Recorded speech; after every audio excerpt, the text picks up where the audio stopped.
ಈಗ ಇರುವ ಸಂಪ್ರದಾಯದ ಬಿರುಕು ಇರುತ್ತಿರಲಿಲ್ಲ. ಇದರ ಬಗ್ಗೆ ಬೆಳಕು ಚೆಲ್ಲಬೇಕು ಎಂದು ಪ್ರಾರ್ಥಿಸುತ್ತೇನೆ. ಬುದ್ಧ ಅವಸ್ಥಾತ್ರಯ ತತ್ವಗಳ ಬಗ್ಗೆ. ನಮಸ್ಕಾರ. ಈ ಪ್ರಶ್ನವಾದ ಅಭಿವಂದನೆ. ಇಷ್ಟು ಸೂಕ್ಷ್ಮವಾಗಿ ಈ ವಿಷಯಗಳನ್ನು ತಿಳ್ಕೊಂಡವರಿಗೆ ನಾನು ಹೇಳುವುದೇನೂ ಇಲ್ಲ. ಹೌದು, ಬುದ್ಧ ಭಗವಂತ ಈ ಅವಸ್ಥಾತ್ರಯ ಮೀಮಾಂಸೆಯನ್ನು ಮಾಡಿದ್ದಿದ್ದರೆ ವೇದಾಂತಕ್ಕೆ ನೇರವಾಗಿ ಬಂದುಬಿಡಬಹುದಾಗಿತ್ತು.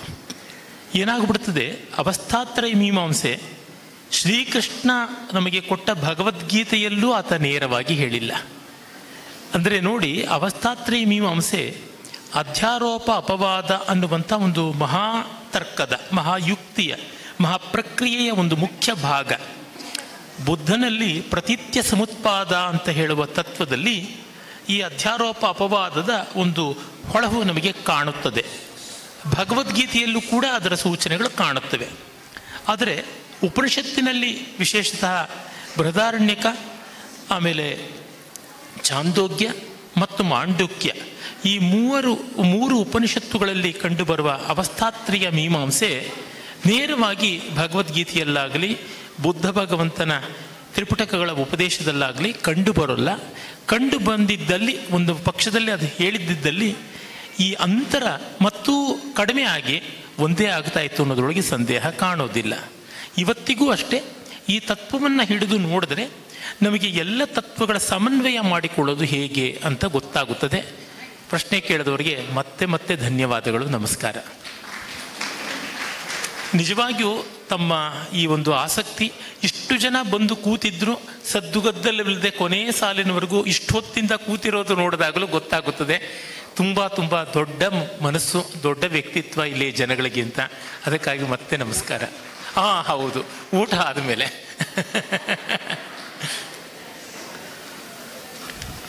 ಮುಂದಿನ ಪ್ರಶ್ನೆ ಯಾರಿಗಿಂತ ಹೇಳಿಲ್ಲ. ಶಂಕರರ ಸನ್ಯಾಸತ್ವಕ್ಕೂ ಬುದ್ಧನ ಸನ್ಯಾಸತ್ವಕ್ಕೂ ಅಂತರವೇನು? ಇಬ್ಬರೂ ಒಂದೇ ಮಾರ್ಗದಲ್ಲಿ ನಡೆಯಬಹುದಿತ್ತಲ್ಲವೇ?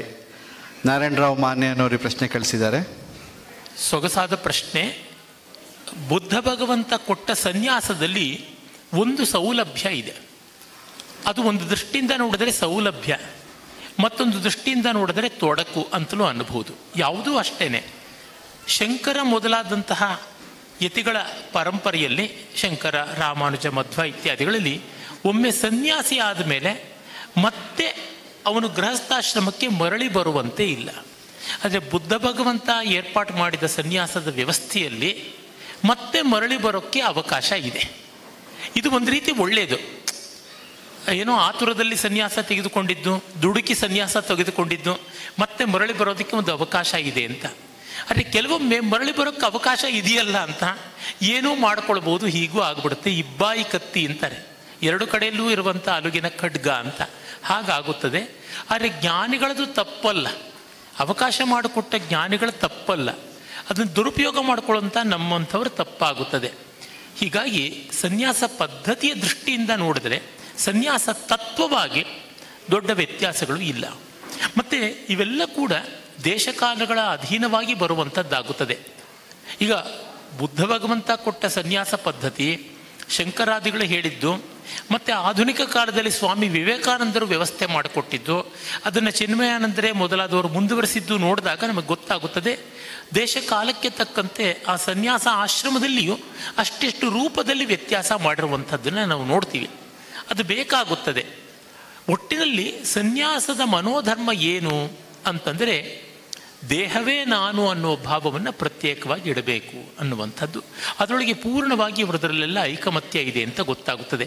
ಯಾವತ್ತೂ ನಾವೊಂದು ಸಾಧನ ಮಾರ್ಗದ ಯೋಗ್ಯತೆಯನ್ನು, ಒಂದು ಪದ್ಧತಿಯ ಮೌಲ್ಯವನ್ನು ಸಿದ್ಧಿಯಿಂದ ಅಳಿಬೇಕಾಗುತ್ತದೆ. ಸಿದ್ಧಿಯ ದೃಷ್ಟಿಯಿಂದ ನೋಡಿದಾಗ ಉನ್ನತಿ ಬರುತ್ತದೆ ಅಂತಾದರೆ ಆ ದಾರಿಗೆ ಯೋಗ್ಯತೆ ಇದೆ, ಬೆಲೆ ಇದೆ ಅಂತ ಗೊತ್ತಾಗುತ್ತದೆ. ಇನ್ನೊಂದು ಪ್ರಶ್ನೆ, ಬುದ್ಧನ ನಂತರ ಬೌದ್ಧ ಮತ ಅನುಯಾಯಿಗಳ ಪಾತ್ರ ಏನಾಗಬೇಕಿತ್ತು? ಬೌದ್ಧ ಮತ ಭಾರತೀಯರ ಕ್ಷಾತ್ರ ಪರಂಪರೆಯನ್ನು ಕಡೆಗಣಿಸಿತ್ತೆ. ಬುದ್ಧ ಕಡೆಗಣಿಸಲಿಲ್ಲ, ಬೌದ್ಧರು ಕಡೆಗಣಿಸಿದರು. ಇದಕ್ಕೆ ಒಬ್ಬ ಬುದ್ಧನನ್ನು ಮಾತ್ರ ಅಲ್ಲ, ಇನ್ನು ಅನೇಕ ಕಡೆಯಲ್ಲಿ ನೋಡೋಣ. ಶ್ರೀಕೃಷ್ಣ ಭಗವದ್ಗೀತೆಯಲ್ಲಿ ತಸ್ಮಾದ್ ಅಪರಿಹಾರ್ಯಾರ್ಥೇ ನತ್ವಂ ಶೋಚಿತು ಮರ್ಹಸಿ ಅಂತ ಹೇಳ್ದ. ಜಾತಸ್ಯ ಹಿ ಧ್ರುವೋ ಮೃತ್ಯು ಧ್ರುವಂ ಜನ್ಮ ಮೃತಸ್ಯ ಚ ತಸ್ಮಾದ್ ಅಪರಿಹಾರ್ಯಾರ್ಥೇ ನತ್ವಂ ಶೋಚಿತು ಮರ್ಹಸಿ ಅಂತಂದ. ಅಂದರೆ ಹುಟ್ಟಿದವನಿಗೆ ಸಾವು ತಪ್ಪಲ್ಲ, ದುಃಖಿಸಬೇಡ ಅಂತ. ಅದು ಇಷ್ಟೋಸಿ ಪ್ರಿಯೋಸಿ, ನೀನು ನನಗೆ ತುಂಬ ಇಷ್ಟನಾದವನು ಪ್ರಿಯನಾದವನು ಅಂತ ಹೇಳಿ ಅರ್ಜುನನಿಗೇ ಹೇಳ್ದ. ಈ ದಿವ್ಯ ದರ್ಶನ ಇನ್ಯಾರೂ ನೋಡಿಲ್ಲ. ಸುದರ್ಶನ ಬಿದರು ಇದಂ ರೂಪಂ ದೃಷ್ಟವಾನಸಿ ಎನ್ಮಮ ದೇವಾಪ್ಯಸ್ಯ ರೂಪಸ್ಯ ನಿತ್ಯಂ ದರ್ಶನ ಕಾಂಕ್ಷಿಣಃ. ನನ್ನ ವಿಶ್ವರೂಪವನ್ನು ಎಲ್ಲ ದೇವತೆಗಳು ಬಯಸ್ತಾರಪ್ಪ, ಯಾರಿಗೂ ಸಿಕ್ಕಿಲ್ಲ, ನಿನಗೆ ತೋರಿಸ್ತಾ ಇದ್ದೀನಿ. ಆ ವಿಶ್ವರೂಪದಲ್ಲಿ ಅವನ ಬಾಯೊಳಗೆ ಎಲ್ಲ ಜೀವರಾಶಿಗಳು ವಿಲಯವನ್ನು ಹೊಂದುವುದನ್ನು ನೋಡಿದ. ಹೀಗೆ ನೋಡಿದ ಅರ್ಜುನ ಭಗವದ್ಗೀತೆ ಹೇಳಿದ 13 ದಿವಸಗಳ ಬಳಿಕ 13ನೇ ದಿವಸ ಅಭಿಮನ್ಯುವನ ವಧೆ ಆದಾಗ ಹುಚ್ಚನಂತೆ ಆಡಿದ. ಹುಚ್ಚನಂತೆಯೇ ಆಗಿಬಿಟ್ಟ. ಆ ಅಭಿಮನ್ಯುವನ ವಧೆಗೆ ಕಾರಣನಾದವನನ್ನು ಕೊಲ್ಲದೇ ಇದ್ದರೆ ನಾನು ಅಗ್ನಿ ಪ್ರವೇಶ ಮಾಡ್ತೀನಿ ಅಂತೆಲ್ಲ ಆಡ್ಬಿಟ್ಟ. ಅದರಿಂದ ಎಷ್ಟೆಲ್ಲ ಕಷ್ಟ ಬಂತು ಅಂತ ಮಹಾಭಾರತ ಕಥೆ ಗೊತ್ತಿದ್ದವರಿಗೆಲ್ಲ ತಿಳಿದೇ ಇರತಕ್ಕಂಥದ್ದು. ಹೀಗಾಗಿ ಬುದ್ಧ ಯಾವುದನ್ನು ಉಪದೇಶ ಮಾಡ್ದ ಅವನ ಪರಂಪರೆಯವರು ಸರಿಯಾಗಿ ತಿಳ್ಕೊಳ್ಳಿಲ್ಲ. ಸೀತಾರಾಮ್ ಗೋಯಲ್ ಅಂತ ಒಬ್ಬ ಮಹಾ ವಿದ್ವಾಂಸರು, ಮಹಾ ದೇಶಭಕ್ತರು, ಮಹಾ ಸಂಶೋಧಕರಿದ್ದರು ದೆಹಲಿಯಲ್ಲಿ. ಅವರು ಸಪ್ತಶೀಲ ಅಂತ ಒಂದು ಒಳ್ಳೆ ಹಿಂದಿ ಕಾದಂಬರಿಯನ್ನೇ ಬರೆದಿದ್ದಾರೆ ಈ ವಿಷಯದಲ್ಲಿ.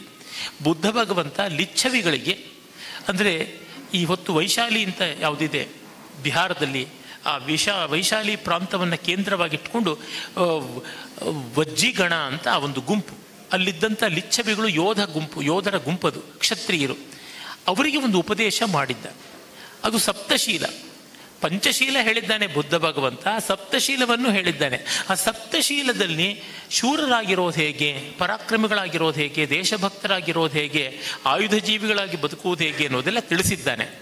ಅದನ್ನು ಮರೆತು ಬಿಟ್ರು. ಮುಂದಿನ ಬುದ್ಧನ ಅನುಯಾಯಿಗಳು ಅದನ್ನು ಮರೆತು ಬಿಟ್ರು. ಇದು ದೊಡ್ಡ ಅನರ್ಥ. ಇದು ಆಗುತ್ತಲೇ ಇರುತ್ತೆ. ಈಗ ಶಂಕರರು ಹೇಳಿದ ಎಷ್ಟೋ ತತ್ವಗಳನ್ನು ಅವರ ಅನುಯಾಯಿಗಳು ಮರೆತು ಬಿಟ್ಟಿದ್ದಾರೆ. ಇದನ್ನು ನಾವು ನೋಡ್ತೀವಿ. ದೊಡ್ಡವರ ಉಪದೇಶಗಳು ಅವರ ಅನುಯಾಯಿಗಳಿಂದಲೇ ಎಷ್ಟೋ ಬಾರಿ ಡೈಲ್ಯೂಷನ್, ದುರ್ಬಲತ್ವಕ್ಕೆ ಬರುವಂಥದ್ದು, ನೀರು ಸೇರಿ ಹೋಗುವಂಥದ್ದನ್ನು ನಾವು ನೋಡ್ತೀವಿ. ಆದರೆ ಬುದ್ಧನ ದೃಷ್ಟಿಯಲ್ಲಿ ಕ್ಷಾತ್ರ ಕುಗ್ಗಿಲ್ಲ, ಆದರೆ ಪರಂಪರೆಯಲ್ಲಿ ಕುಗ್ಗಿದೆ. ಅದು ಆಗಿಬಿಡ್ತದೆ. ಯಾಕೆಂದರೆ ತತ್ವಚಿಂತನೆ ಅನ್ನುವಂಥದ್ದು ನಿರಂತರವೂ ಮೊನಚಾಗಿ ಇಟ್ಟುಕೊಳ್ಳಬೇಕಾದ ಆಯುಧ. ಒಮ್ಮೆ ಮಸೆದಿಟ್ಟು ಪಕ್ಕಕ್ಕೆ ಇಟ್ಟುಬಿಟ್ರೆ ಅದು ತುಕ್ಕು ಹಿಡಿದು ಬಿಡುತ್ತೆ. ಮನವ ತೊಳೆಯಬೇಕು, ನಿಚ್ಚ ಮನವ ತೊಳೆಯಬೇಕು, ಅದನ್ನು ಮಾಡಬೇಕು. ಬುದ್ಧ ಯಾವುದೇ ಕ್ಷತ್ರಿಯ ರಾಜರಿಗೆ ನೀವು ಪೌರುಷವಂತರಾಗಬೇಡಿ ಅಂತ ಹೇಳಿದ್ದಿಲ್ಲ. ಅಂದರೆ ಗಣರಾಜ್ಯಗಳಿಗೆ, ಗಣತಂತ್ರಗಳಿಗೆ ನಿಮ್ಮ ಸ್ವಾತಂತ್ರ್ಯ ಕಾಪಾಡಿಕೊಳ್ಳಿ ಅಂತ ಹೇಳಿದ್ದಾನೆ. ಅದನ್ನು ಮರೆತು ಬಿಟ್ರು. ಹೀಗಾಗಿ ಬುದ್ಧನಲ್ಲಿ ಕ್ಷಾತ್ರದ ಲೋಪ ಇಲ್ಲ, ಬೌದ್ಧರಲ್ಲಿ ಆಯಿತು. ಅದಕ್ಕೆ ಬಹಳ ದೊಡ್ಡ ದೃಷ್ಟಾಂತಗಳು ಇವೆ. ಅದನ್ನು ದೇವಲ್ನಲ್ಲಿ ಆದಂಥದ್ದು ಏನೋ ಅನಾಹುತ ಅಂತ ಹೇಳಿದ್ರು. ನೋಡಿದ್ರೆ ಗೊತ್ತಾಗುತ್ತದೆ ನಮ್ಮ ದೇಶದಲ್ಲಿ ಯಾವ ರೀತಿಯಾಗಿ ಪತನಕ್ಕೆ ಬಂದಿದೆ ಅಂತ. ಎಲ್ಲಿ ಇಸ್ಲಾಮಿನ ಆಕ್ರಮಣ ಹೆಚ್ಚಾಗಿ ನೆಲೆ ನಿಂತುಕೊಳ್ತು ಅಂತ ನೋಡಿದ್ರೆ, ಇವತ್ತು ಬಾಂಗ್ಲಾದೇಶ ಇರ್ಬೋದು, ಪಾಕಿಸ್ತಾನ ಇರ್ಬೋದು, ಅಲ್ಲಿಯೇ ಹೆಚ್ಚಾಗಿ ಆದದ್ದು. ಮತಾಂತರಗಳು ಆದದ್ದು ಅಲ್ಲಿಯೇ. ಯಾಕೆಂದರೆ ಬೌದ್ಧರು ಆಯುಧ ಜೀವಿಗಳಾಗೂ ಇರಲಿಲ್ಲ, ಮತ್ತು ಅಲ್ಲಿ ನೆಲೆ ನಿಂತ ಸನಾತನ ಧರ್ಮೀಯರಿಗೆ ಬೆಂಬಲವೂ ಆಗಲಿಲ್ಲ. ಅದರಿಂದ ತಾವೂ ಕೆಟ್ಟು ದೇಶವನ್ನು ಕೆಡಿಸಿದರು ಅಂತ ಗೊತ್ತಾಗುತ್ತದೆ. ನಮಸ್ತೆ. ಈ ಪ್ರಶ್ನೆ ಅಜಿತ್ ಹನುಮಕ್ಕನವರಿಗೆ. ಬುದ್ಧರ ನಿಜವಾದ ವಿಚಾರಗಳನ್ನು ಎಡಪಂಥೀಯರಿಗೆ ಮತ್ತು ದಲಿತ ಬಂಧುಗಳಿಗೆ ತಿಳಿಸಬೇಕಾದರೆ ಯಾವ ಮಾರ್ಗ ಹುಡುಕಬಹುದು? ಒಂದು ಸಮಸ್ಯೆ ಇದೆ. ಭಾಳ ಜನಜನಿತವಾದ ಒಂದು ಮಾತನ್ನು ಹೇಳ್ತೀವಿ. ನಿಜವಾಗ್ಲೂ ಮಲಗದವ್ರನ್ನ ಎಬ್ಬಿಸ್ಬೋದು, ಮಲಗದಂಗೆ ನಾಟಕ ಮಾಡ್ತಾ ಇರೋರನ್ನ ಎಬ್ಸೋದು ಹೆಂಗೆ?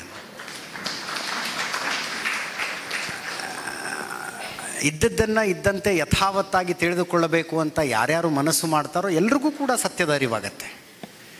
ನಾವು ಹೆಂಗೆ ಅಂದರೆ, ಈ ಡಿಬೇಟ್ ಮಾಡುವಾಗ ಒಂದು ಪಾಪ್ಯುಲರ್ ಇದೆ, ಅವ್ರಿಗೆ ಒಪಿನಿಯನ್ಗಳಿರೋದಿಲ್ಲ, ಆದರೆ ತಮ್ಮ ಆರ್ಗ್ಯುಮೆಂಟನ್ನು ಸಮರ್ಥನೆ ಮಾಡಿಕೊಳ್ಳೋದಕ್ಕೆ ಏನೇನು ಮಾತಾಡಬೇಕು ಅದೆಲ್ಲವನ್ನೂ ಮಾತಾಡುವ ಚಾಕಚಕ್ಯತೆ ಇರುತ್ತೆ.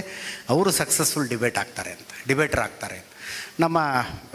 ನಾವು ನ್ಯೂಸ್ ಅವರ್ ಸ್ಪೆಷಲ್ ಅಂತ ಒಂದು ಪ್ರೋಗ್ರಾಮ್ ಮಾಡ್ತೀನಿ ನಾನು ಪ್ರತಿ ಭಾನುವಾರ. ಅದಕ್ಕೆ ಕೆಲವೊಂದಷ್ಟು ಜನರನ್ನು ಕರೆಸಿದ್ದೆ ನಾನು. ವಾದಗಳು ಹೆಂಗಿರ್ತವೆ ಅಂತ, ವಿತಂಡ ವಾದಗಳು. ಅವ್ರು ಹೇಳ್ತಾರೆ, ಶತಾವಧಾನಿಗಳು ಅದನ್ನು ಒಪ್ಕೊಳ್ತಾರಾ, ಕೊರಾಬ್ರೇಟ್ ಮಾಡ್ತಾರಾ, ಅಥವಾ ನನ್ನ ವಾದ ಕರೆಕ್ಟ್ ಅಂತ ಹೇಳ್ತಾರಾ ಅಂತ. ಬ್ರಾಹ್ಮಣರ ದೇವರು ವಿಷ್ಣು, ಬ್ರಾಹ್ಮಣೇತರರ ದೇವರು ಶಿವ ಅಂದರು. ಬ್ರಾಹ್ಮಣರ ದೇವರು ವಿಷ್ಣು, ಬ್ರಾಹ್ಮಣರೇತರ ದೇವರು ಶಿವ. ಹಾಗಿದ್ರೆ ಹನುಮಂತ ಯಾರು ಒಂದೇ ನಮ್ಮ ಎಲ್ಲನೂ ಅಂದರೆ ಒಂದೊಂದು ಸಮುದಾಯದವ್ರಿಗೆ ಒಂದೊಂದನ್ನು ನೀವು ಆನಿಸ್ತಾ ಹೋದರೆ ಹನುಮಂತ ಯಾರ ದೇವರು ಹಾಗಿದ್ರೆ? ಎಲ್ಲೋ ಹೊರಗಡೆಯಿಂದ ಆರ್ಯರ ಆಕ್ರಮಣ ಆಯಿತು, ಅವರ ಮೂಲಕ ಭಾರತಕ್ಕೆ ವಿಷ್ಣುವಿನ ಪರಿಕಲ್ಪನೆ ಬಂತು. ಅಲ್ಲಿ ತನಕ ಭಾರತೀಯರೆಲ್ಲರೂ ಈಶ್ವರನನ್ನು ಪೂಜೆ ಮಾಡ್ತಾಯಿದ್ರು ಅಂತ. ಅಲ್ರಿ ಇರಾನು, ಇರಾಕು, ಕಜಕಿಸ್ತಾನು, ತಜಕಿಸ್ತಾನದಲ್ಲಿ ಭೂಮಿ ಅಗದಲ್ಲೆಲ್ಲ ಶಿವಲಿಂಗ ಸಿಗ್ತವೆ. ಇನ್ನೂ ತನಕ ವಿಷ್ಣುವಿನ ದೇವಸ್ಥಾನ ಸಿಕ್ತು ಅನ್ನೋ ಒಂದು ಉದಾಹರಣೆಯನ್ನು ನಾವು ನೋಡೋದಿಲ್ಲ. ಬ್ರಾಹ್ಮಣರ ದೇವರು ವಿಷ್ಣು ಅನ್ನೋದಾದರೆ ರಾವಣ ಯಾಕೆ ಶಿವನನ್ನು ಪೂಜೆ ಮಾಡ್ತಾ ಇದ್ದ? ರಾವಣನ ಆರಾಧ್ಯ ಯಾಕೆ ಶಿವ? ಇವತ್ತಿಗೂ ಶಿವ ಸಂತೃಪ್ತಿಗೊಳ್ಳುವುದು ಶಿವತಾಂಡವ ಸ್ತೋತ್ರ ಹಾಡಿದಾಗ ಅಂತಾರೆ. ರಾವಣ ವಿರಚಿತ ಶಿವತಾಂಡವ ಸ್ತೋತ್ರ. ವಿಷ್ಣುವಿನ ಅವತಾರವಾದಂಥ ರಾಮ ಯಾಕೆ ಶಿವನನ್ನು ಪೂಜೆ ಮಾಡ್ತಾ ಇದ್ದ? ಈ ರೀತಿಯಾದಂಥ ವಿತಂಡವಾದಗಳನ್ನು ಇಟ್ಕೊಂಡು ಬರುವಂಥವ್ರನ್ನ ನೀವು ಮಾತನಾಡಿ ತಿಳಿಸಿ ಹೇಳಿ ಕನ್ವಿನ್ಸ್ ಮಾಡೋದಕ್ಕಾಗೋದಿಲ್ಲ. ಅದರ ಜೊತೆಗೆ ನಾನು ಸಮಾಜದಲ್ಲಿ ಒಂದು ಬದಲಾವಣೆಯನ್ನು, ಅಂದರೆ ಆಗಬೇಕಾಗಿರುವ ಬದಲಾವಣೆ ಸಹ ಹೌದದು. ಹುಟ್ಟಿನ ಕಾರಣಕ್ಕಾಗಿ ಕೆಲವರನ್ನು ಕೀಳಾಗಿ ನಡೆಸಿಕೊಳ್ಳಲಾಗಿದೆ. ಅದನ್ನು ಎಲ್ಲರೂ ಅಕ್ಸೆಪ್ಟ್ ಮಾಡ್ಕೋಬೇಕು. ಯಾರೋ ಇಂಥ ಜಾತಿಯಲ್ಲಿ ಹುಟ್ಟಿದ್ದಾನೆ ಅನ್ನೋ ಕಾರಣಕ್ಕೆ ಅವನು ಮುಟ್ಟಿಸ್ಕೋಬಾರ್ದು, ಮನೆಯೊಳಗೆ ಬಿಟ್ಕೋಬಾರ್ದು, ಎತ್ತರಿಸಿ ನೀರು ಹಾಕಬೇಕು. ಇದೆಲ್ಲ ಸಮಾಜದಲ್ಲಿ ನಡೆದಿರೋದೇ ಅಲ್ವಾ? ಗಾಯಗೊಂಡಿರುವ ಮನಸ್ಸುಗಳು ಒಂದಷ್ಟು ಸಿಟ್ಟಿಗೆದ್ದು ಮಾತಾಡ್ತಾ ಇದ್ದಾವೆ. ಮತ್ತೊಮ್ಮೆ ಪ್ರೀತಿ ಯಾವಾಗ ನಾವು ತೋರ್ಪಡಿಸೋದಕ್ಕೆ ಶುರು ಮಾಡ್ತೀವಿ, ಹಿಂದಿನ ಕಾಲಘಟ್ಟದಲ್ಲಿ ಏನೋ ಒಂದು ಆಗಿದೆ, ನಮ್ಮ ಹಿರಿಯರ ತಪ್ಪಿದೆ, ಈಗ ಸರಿ ಮಾಡಿಕೊಳ್ಳೋಣ ಅನ್ನುವ ಮನೋಭಾವನೆಯೊಂದಿಗೆ ಅಪ್ರೋಚ್ ಆದಾಗ ಬಹುಶಃ ಈ ಸಮಸ್ಯೆ ಬಗೆಹರಿಬಹುದು, ಸತ್ಯ ದರ್ಶನಕ್ಕೆ ಎಲ್ಲರೂ ತೆರೆದುಕೊಳ್ಳಬಹುದು ಅಂತ ನನ್ನ ಅಭಿಪ್ರಾಯ. ಬ್ರಾಹ್ಮಣರ ದೇವರು ಶಿವ ಬಹಳ ಸರಿಯಾಗಿದೆ. ಇಷ್ಟು ತಪ್ಪು ಕಲ್ಪನೆಗಳಿವೆ ಅಂತಂದರೆ, ಶಿವ ದ್ರಾವಿಡ ದೇವತೆ, ವಿಷ್ಣು ಆರ್ಯ ದೇವತೆ ಅಂತ ಹೇಳ್ತಾರೆ. ವಿಷ್ಣು ಇರೋದು ಎಲ್ಲಿ? ಸಮುದ್ರದ ಮೇಲೆ. ಸಮುದ್ರ ಇರೋದು ಎಲ್ಲಿ? ದಕ್ಷಿಣ ಭಾರತದಲ್ಲಿ. ಶಿವ ಇರೋದೆಲ್ಲಿ? ಹಿಮಾಲಯದಲ್ಲಿ. ಆತ ನೋಡಿದ್ರೆ ಉತ್ತರ ಭಾರತದಲ್ಲಿ ಇರೋದು.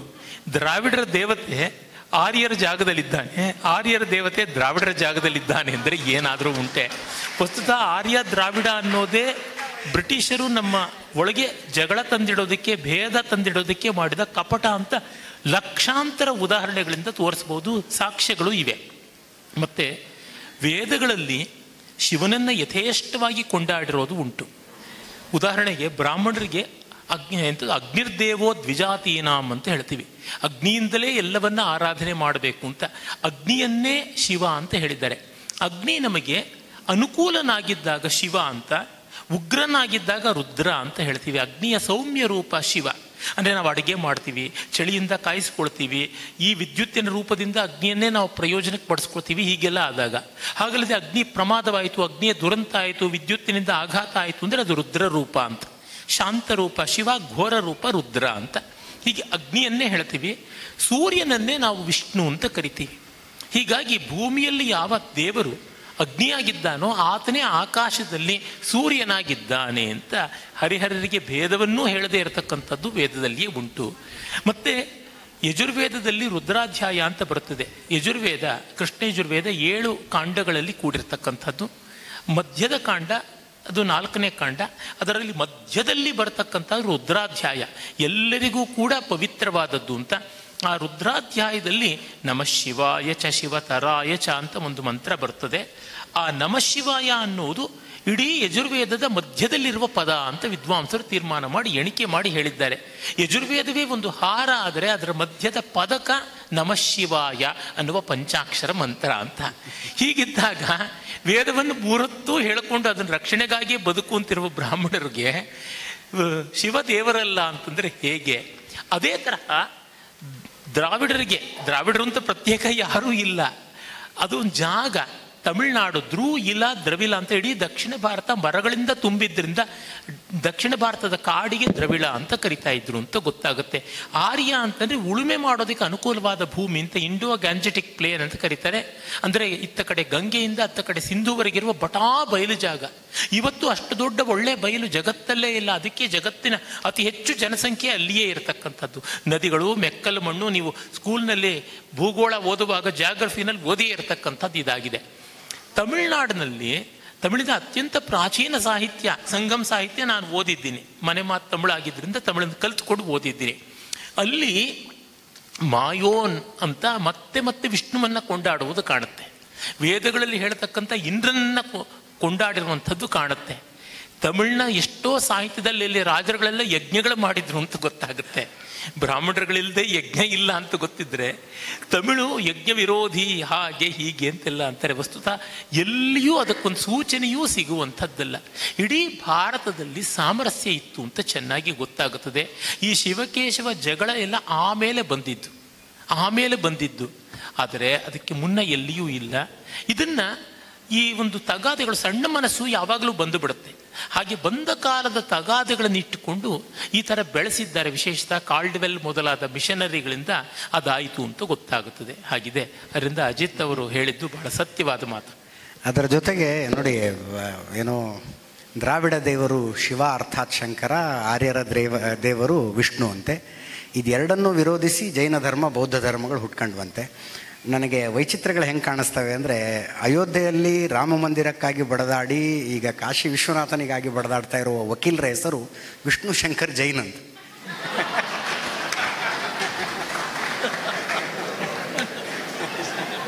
ಈ ಪ್ರಶ್ನೆ ಕರ್ಜ್ಗಿ ಮಾಸ್ಟರಿಗೆ ಇನ್ನು 2-3 ಜನ ಇದೇ ಥರದ ಪ್ರಶ್ನೆ ಕೇಳಿದ್ದಾರೆ. ಶ್ರೀ ರಾಮಾನುಜಾಚಾರ್ಯರ ಮಡದಿಯನ್ನು, ಶ್ರೀ ರಾಘವೇಂದ್ರ ಸ್ವಾಮಿಗಳ ಹೆಂಡತಿಯನ್ನು, ಶ್ರೀ ಯಾಜ್ಞವಲ್ಕರ ಮಡದಿಯಾಗಿರ್ತಕ್ಕಂಥ ಕಾತ್ಯಾಯಿನಿಯನ್ನು ಇತಿಹಾಸದ ದೃಷ್ಟಿಯಿಂದ ನಿಂದಿಸುವುದು ಸರಿಯಾದರೂ ವೇದಾಂತದ ದೃಷ್ಟಿಯಿಂದ ಈ ಸ್ತ್ರೀ ನಿಂದನೆ ಸರಿಯೇ? ಕರ್ಜ್ಗಿ ಮಾಸ್ಟರಿಗೆ ಈ ಪ್ರಶ್ನೆ. ಕರ್ಜ್ಗಿ ಮಾಸ್ಟರಿಗೆ ಪ್ರಶ್ನೆ ಇದು. ಏನು ಕ್ವಶನ್ ಸರಿಯಾಗಿ ಗೊತ್ತಾಗಲಿಲ್ಲ ನನಗೆ. ಮತ್ತೊಮ್ಮೆ, ಶ್ರೀ ರಾಮಾನುಜಾಚಾರ್ಯರ ಮಡದಿಯನ್ನು, ಶ್ರೀ ರಾಘವೇಂದ್ರ ಸ್ವಾಮಿಗಳ ಮಡದಿಯನ್ನು, ಶ್ರೀ ಯಾಜ್ಞವಲ್ಕ್ಯರ ಮಡದಿಯಾದ ಕಾತ್ಯಾಯಿನಿಯನ್ನು ಇತಿಹಾಸದ ದೃಷ್ಟಿಯಿಂದ ನಿಂದಿಸುವುದು ಸರಿಯಾದರೂ ವೇದಾಂತ ದೃಷ್ಟಿಯಿಂದ ಈ ಸ್ತ್ರೀ ನಿಂದನೆ ಸರಿಯೇ? ಹಾಗೇನು ಅನ್ನಿಸ್ಲಿಲ್ಲ ನನಗೆ. ಅಲ್ಲ, ಹಾಗೆ ಅನ್ನಿಸ್ಲಿಲ್ಲ. ಅಂದರೆ ಅವರು ಬಿಟ್ಟಿದ್ದಾರೆ ಅಂತ ಚಿಂತೆನಾ? ಅವ್ರನ್ನ ಹೇಳಿಲ್ಲ, ಇತಿಹಾಸಗಾರರು ಹೇಳಿಲ್ಲ. ಹೌದು ಬಿಟ್ಟು ಹೌದು. ಒಂದು ಮಾತು ಬರ್ತದೆ, ಒಂದು ಯಾವುದೋ ದೊಡ್ಡ ಸಾಧನೆಗೆ ಒಂದು ಸಣ್ಣ ತ್ಯಾಗ ಮಾಡಬೇಕಾಗ್ತದೆ ಅಂತ ಒಂದು ಮಾತಿದೆ. ಈಗ ಹೋಗದೇ ಇದ್ದರೆ ಏನಾಗ್ತಿತ್ತು? ಬುದ್ಧ ಹೆಂಡತಿನ ಬಿಟ್ಟು ಹೋಗೋದು ಬೇಡ ಅಂತ ಹೋಗದೇ ಇದ್ದರೆ ಬುದ್ಧ ಆಗ್ತಿರ್ಲಿಲ್ಲ. ರಾಮಾನುಜಾಚಾರ್ಯರು ಹಾಗೇನೆ ಒಂದು ಎತ್ತರದ ಗುರಿಗೋಸ್ಕರ ಯಾವುದೋ ಒಂದು ಸಣ್ಣ ತ್ಯಾಗ ಮಾಡಬೇಕಾಗ್ತದೆ. ಅದು ವೈಯಕ್ತಿಕ ತ್ಯಾಗವನ್ನು ಮಾಡ್ತಾರೆ. ಅವ್ರ ಮನಸ್ಸಿಗೆ ನೋವಾಗಿರಲಿಲ್ಲ ಅಂತ ಹೇಳೋಕ್ಕಾಗಲ್ಲ. ಮನಸ್ಸಿನ ನೋವನ್ನು ಹತ್ತಿಕ್ಕಿಕೊಂಡು ಜಗದ ಒಳ್ಳೆಯಕ್ಕೋಸ್ಕರ ಅವರು ತ್ಯಾಗ ಮಾಡಿ ಬಂದರು ಅಂತ ಇಟ್ಕೋಬೇಕಾಗತ್ತೆ. ಹಾಗಾದಲೇ ದೊಡ್ಡವರಾಗ್ತಾರೆ. ಆ ಬಂಧನಕ್ಕೊಳಗಾದವರು ಯಾರೂ ದೊಡ್ಡವರಾಗ್ಲಿಕ್ಕೆ ಸಾಧ್ಯ ಇಲ್ಲ. ರಾಘವೇಂದ್ರ ಸ್ವಾಮಿಗಳಾಗ್ಬೋದು, ರಾಮಾನುಜಾಚಾರ್ಯರಾಗ್ಬೋದು, ಯಾರೇ ಆಗಲಿ ಆ ತ್ಯಾಗಗಳನ್ನು ಮಾಡಿದರು. ಆದರೆ ಅವರು ತ್ಯಾಗ ಮಾಡಿದರು ಅನ್ನುವಾಗ ಅವ್ರ ಹೆಂಡಂದರು ತ್ಯಾಗ ಮಾಡಿದರು ಅನ್ನೋದು ನೆನಪಿಡಬೇಕಾಗತ್ತೆ. ಅವ್ರು ಕೂಡ ಬಿಟ್ಟು ಕೊಟ್ಟರಲ್ಲ. ಒಂದು ಸಣ್ಣ ಘಟನೆ ಹೇಳ್ಬಿಡ್ಬೇಕು ಇವತ್ತಿಗೆ ನಾನು. ಡಾಕ್ಟರ್ CNR ರಾವ್ ಅವ್ರ ಹೆಂಡತಿ ಇಂದುಮತಿ, ಅವರಿಬ್ಬರನ್ನೂ ಕರ್ಕೊಂಡು ಲಕ್ಷ್ಮೇಶ್ವರಕ್ಕೆ ಹೋಗಿದ್ದೆ ನಾನು. ಅಲ್ಲೊಂದು ಶಾಲೆ ಇದೆ, ನಾನು ತುಂಬ ಬೇಕಾದಂಥ ಶಾಲೆ. ಇಬ್ಬರು ಕರ್ಕೊಂಡೋಗಿ ಕೂಡಿಸಿದಾಗ ಮಕ್ಕಳೆಲ್ಲ ಪ್ರಶ್ನೆ ಕೇಳ್ತಾಯಿದ್ರು. ಆಮೇಲೆ ಹುಡುಗರು, ಸರ್ ನಿಮಗೆ ಬೇಡ, ಮೇಡಮ್ ಕೇಳ್ತೀವಿ ಪ್ರಶ್ನೆ ಅಂದರು. ಕೇಳಿ ಅಂದರು. ಒಬ್ಬ ಹುಡುಗಿ ಕೇಳಿದ್ಲು, ಮೇಡಮ್ ಸರ್ CNR ರಾವ್ ಅವರು ಭಾರತ ರತ್ನ ಆದರೂ ಅದಕ್ಕೆ ನಿಮ್ಮದೇನು ಕಾಣಿಕೆ ಅಂತ. CNR ರಾವ್ ಭಾರತ ರತ್ನ ಅದು ನಿಮ್ಮದೇನು ಕಾಣಿಕೆ ಅಂತ. ಆಕೆ ಒಂದೇ ಮಾತಾಡಿದವ್ರು, ಭಾರತ ರತ್ನ ಆಗೋದಕ್ಕೆ ಬಿಟ್ಟೆ ನಾನು ಅಂತ. ಭಾಳ ಮುಖ್ಯ ಅದು, ಭಾಳ ಚಂದ. ತರಕಾರಿ ಚೀಲ ಕೊಟ್ಟು ತೊಗೊಂಬರ್ರಿ, ಎಲ್ಲಿ ರಿಸರ್ಚ್ ಏನು ಮಾಡ್ತೀರಿ ಹೋಗ್ರಿ ಅಂದಿದ್ರೆ CNR ರಾವ್ ಭಾರತ ರತ್ನ ಬರ್ತಿರ್ಲಿಲ್ಲ ಅಂತ. ಯಾಕೆ ಈ ಮಾತನ್ನು ಹೇಳ್ತೀನಿ ಅಂದರೆ, ಇವರೆಲ್ಲರೂ ದೊಡ್ಡವರು. ಆಗಲೇ ನಾನು ಮಾತನ್ನು ಹೇಳಿದೆ, ದೊಡ್ಡವರಾಗೋದಕ್ಕೆ ನೂರಾರು ಜನ ಸಣ್ಣವರು ಅಂದ್ಕೊಳ್ಳೋಕೆ ಆಗೋದಿಲ್ಲ. ಅವರವ್ರ ತ್ಯಾಗಗಳು ಕಣ್ಣಿಗೆ ಕಂಡಿಲ್ಲ ನಮಗೆ. ಆದರೆ ನಾನು ಒಂದು ಮಾತನ್ನು ಹೇಳಬೇಕು. ಊರ್ಮಿಳೆ ಕಷ್ಟ ಗೊತ್ತಾಗಬೇಕಾದ್ರೆ ಕುವೆಂಪು ಹೆಂಗರಳಬೇಕಾಯ್ತು, ವಾಲ್ಮೀಕಿಗಳು ಗುರುತಿಸ್ಲಿಲ್ಲ. ಕುವೆಂಪು ಹೆಂಗರಳು ಕಾಡ್ತು. ಲಕ್ಷ್ಮಣನ ಬಿಟ್ಟಿದ್ದಾಳಲ್ಲ ಊರ್ಮಿಳೆ, ತ್ಯಾಗ ಅಲ್ವಾ ಅದು? ದೊಡ್ಡ ತ್ಯಾಗ ಅಲ್ವಾ? ಸೀತೆ ರಾಮನ ಜೊತೆಗೆ ಹೋಗಿದ್ದಾಳೆ, ಕಷ್ಟನೋ ಸುಖನೋ ಗಂಡನ ಜೊತೆಗಿದ್ದಾಳೆ. ಆದರೆ ಈಕೆ ಅರಮನೆಯಲ್ಲಿ ಇದ್ದುಕೊಂಡು ಸನ್ಯಾಸಿನಿಯಾಗಿ ಇದ್ದುಕೊಂಡು ಗಂಡನಲ್ಲಿ ಕಳಿಸಿದ್ಲಲ್ಲ, ಅದು ತ್ಯಾಗ ಅಲ್ವಾ? ಅದೇ ರೀತಿ ಯಶೋಧರೆ ಕಷ್ಟ ಗೊತ್ತಾಗಬೇಕಾದ್ರೆ ಮಾಸ್ತಿಯವರು ಹೆಂಗರಳಬೇಕಾಯ್ತು. ಹಾಗೆ ನಾವು ಹೆಂಗರಳನ್ನು ನೋಡಿದಾಗ ಅವರೆಲ್ಲ ಹೆಣ್ಮಕ್ಳ ತ್ಯಾಗ ದೊಡ್ಡದು ಅಂತ ನಮಗೆ ಗೊತ್ತಾಗುತ್ತೆ. ಯಾವುದೂ ಸಣ್ಣದಲ್ಲ ಅದು.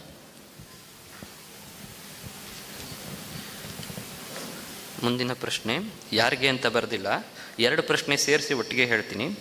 ಸನಾತನ ಧರ್ಮಕ್ಕೆ ಹತ್ತಿರವಾಗುವ ಬುದ್ಧನ ವಿಚಾರಗಳು ಅಥವಾ ಬುದ್ಧಿಸಂ ಭಾರತದಲ್ಲಿ ಏಕೆ ಹೆಚ್ಚಾಗಿ ಬೆಳೆಯಲಿಲ್ಲ?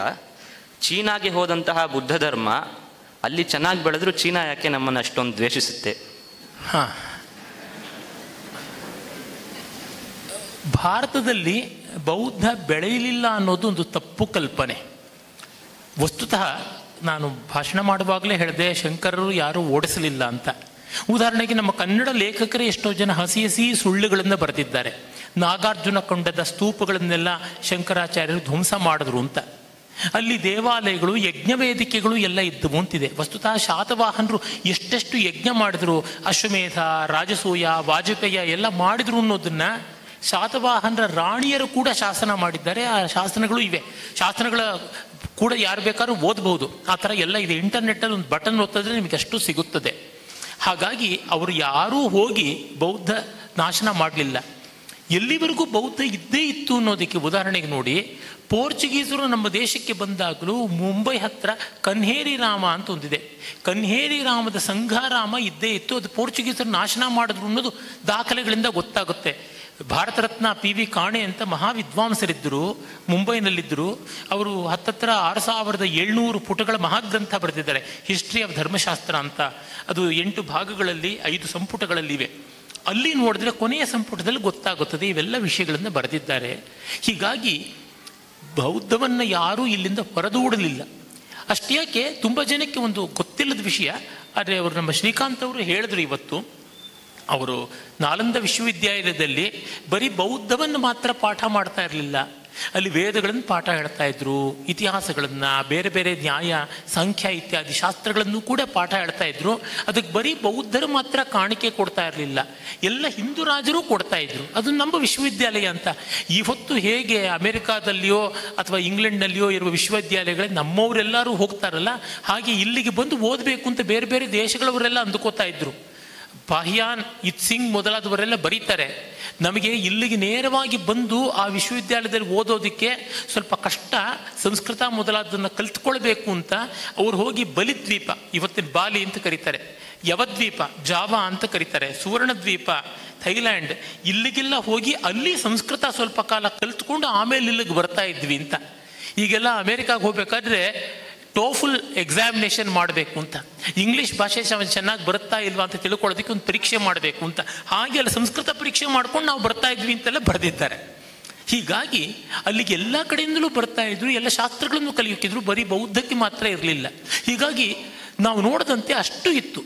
ಈಗ ಬಕ್ತಿಯಾರ್ ಖಿಲ್ಜಿ, ಅವನ ಹೆಸರಿನಲ್ಲಿ ಒಂದು ರೈಲ್ವೆ ಸ್ಟೇಷನ್ ಈಗಲೂ ಇಟ್ಟಿದ್ದಾರೆ. ಅದೆಷ್ಟು ದುರಂತ ನೋಡಿ.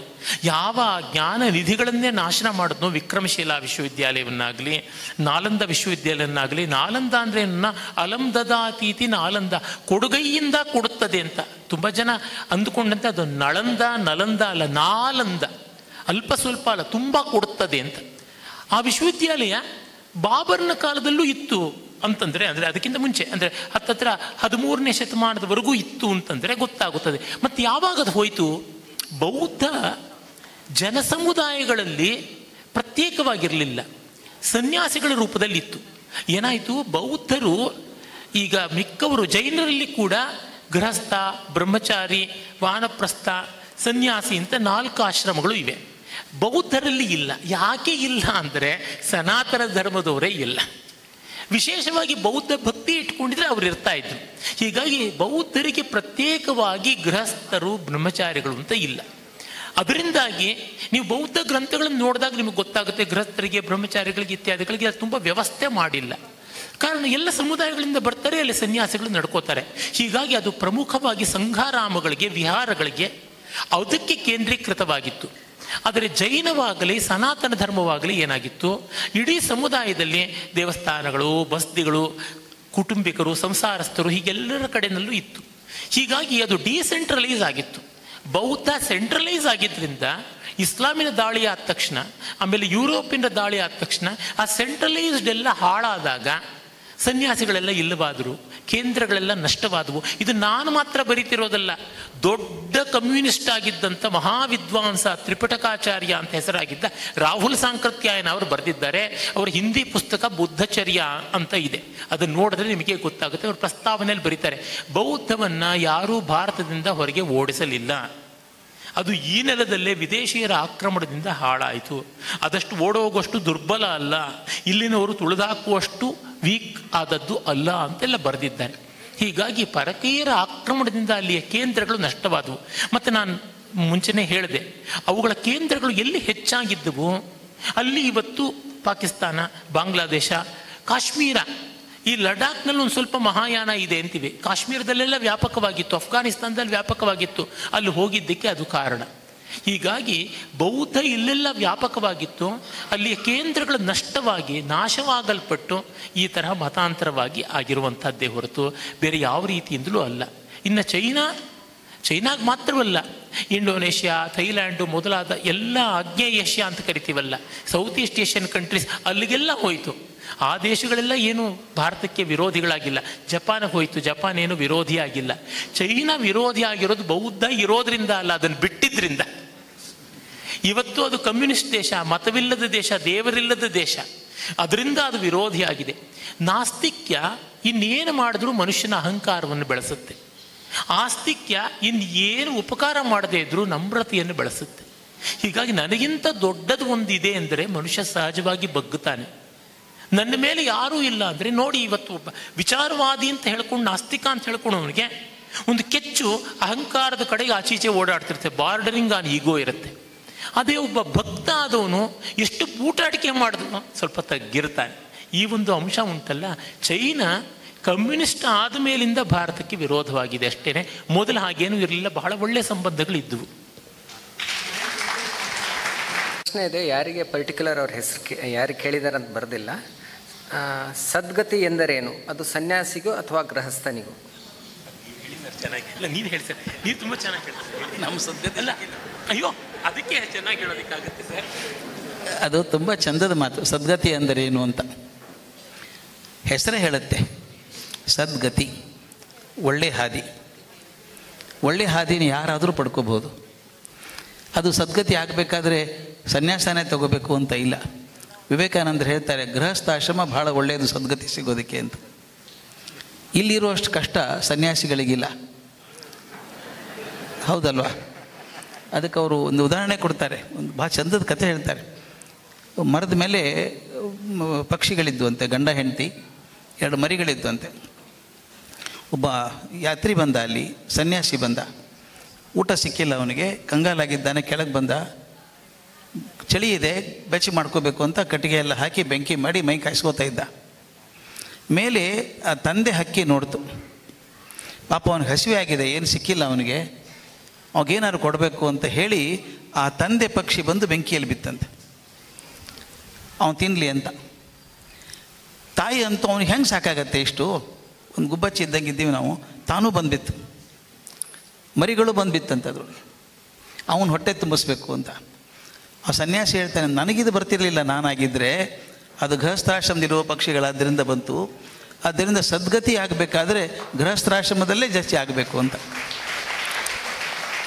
ನಮ್ಮಲ್ಲೊಂದು ಕಲ್ಪನೆ ಇದೆ, ಸಂನ್ಯಾಸ, ಎಲ್ಲವನ್ನು ಬಿಟ್ಟು ಹೋಗಬೇಕು ಅಂತ. ಅದು ಕೊನೆ ಹಂತ. ಅದು ಹೇಗಾಗಬೇಕು ಅಂದರೆ ಮರದಲ್ಲಿ ಹಣ್ಣು ಪಕ್ವವಾಗಿ ತಾನಾಗಿ ಬಿಟ್ಟುಬಿಡುತ್ತೆ. ಎಷ್ಟು ಚೆನ್ನಾಗಿದೆ ನೋಡಿ ಅದು.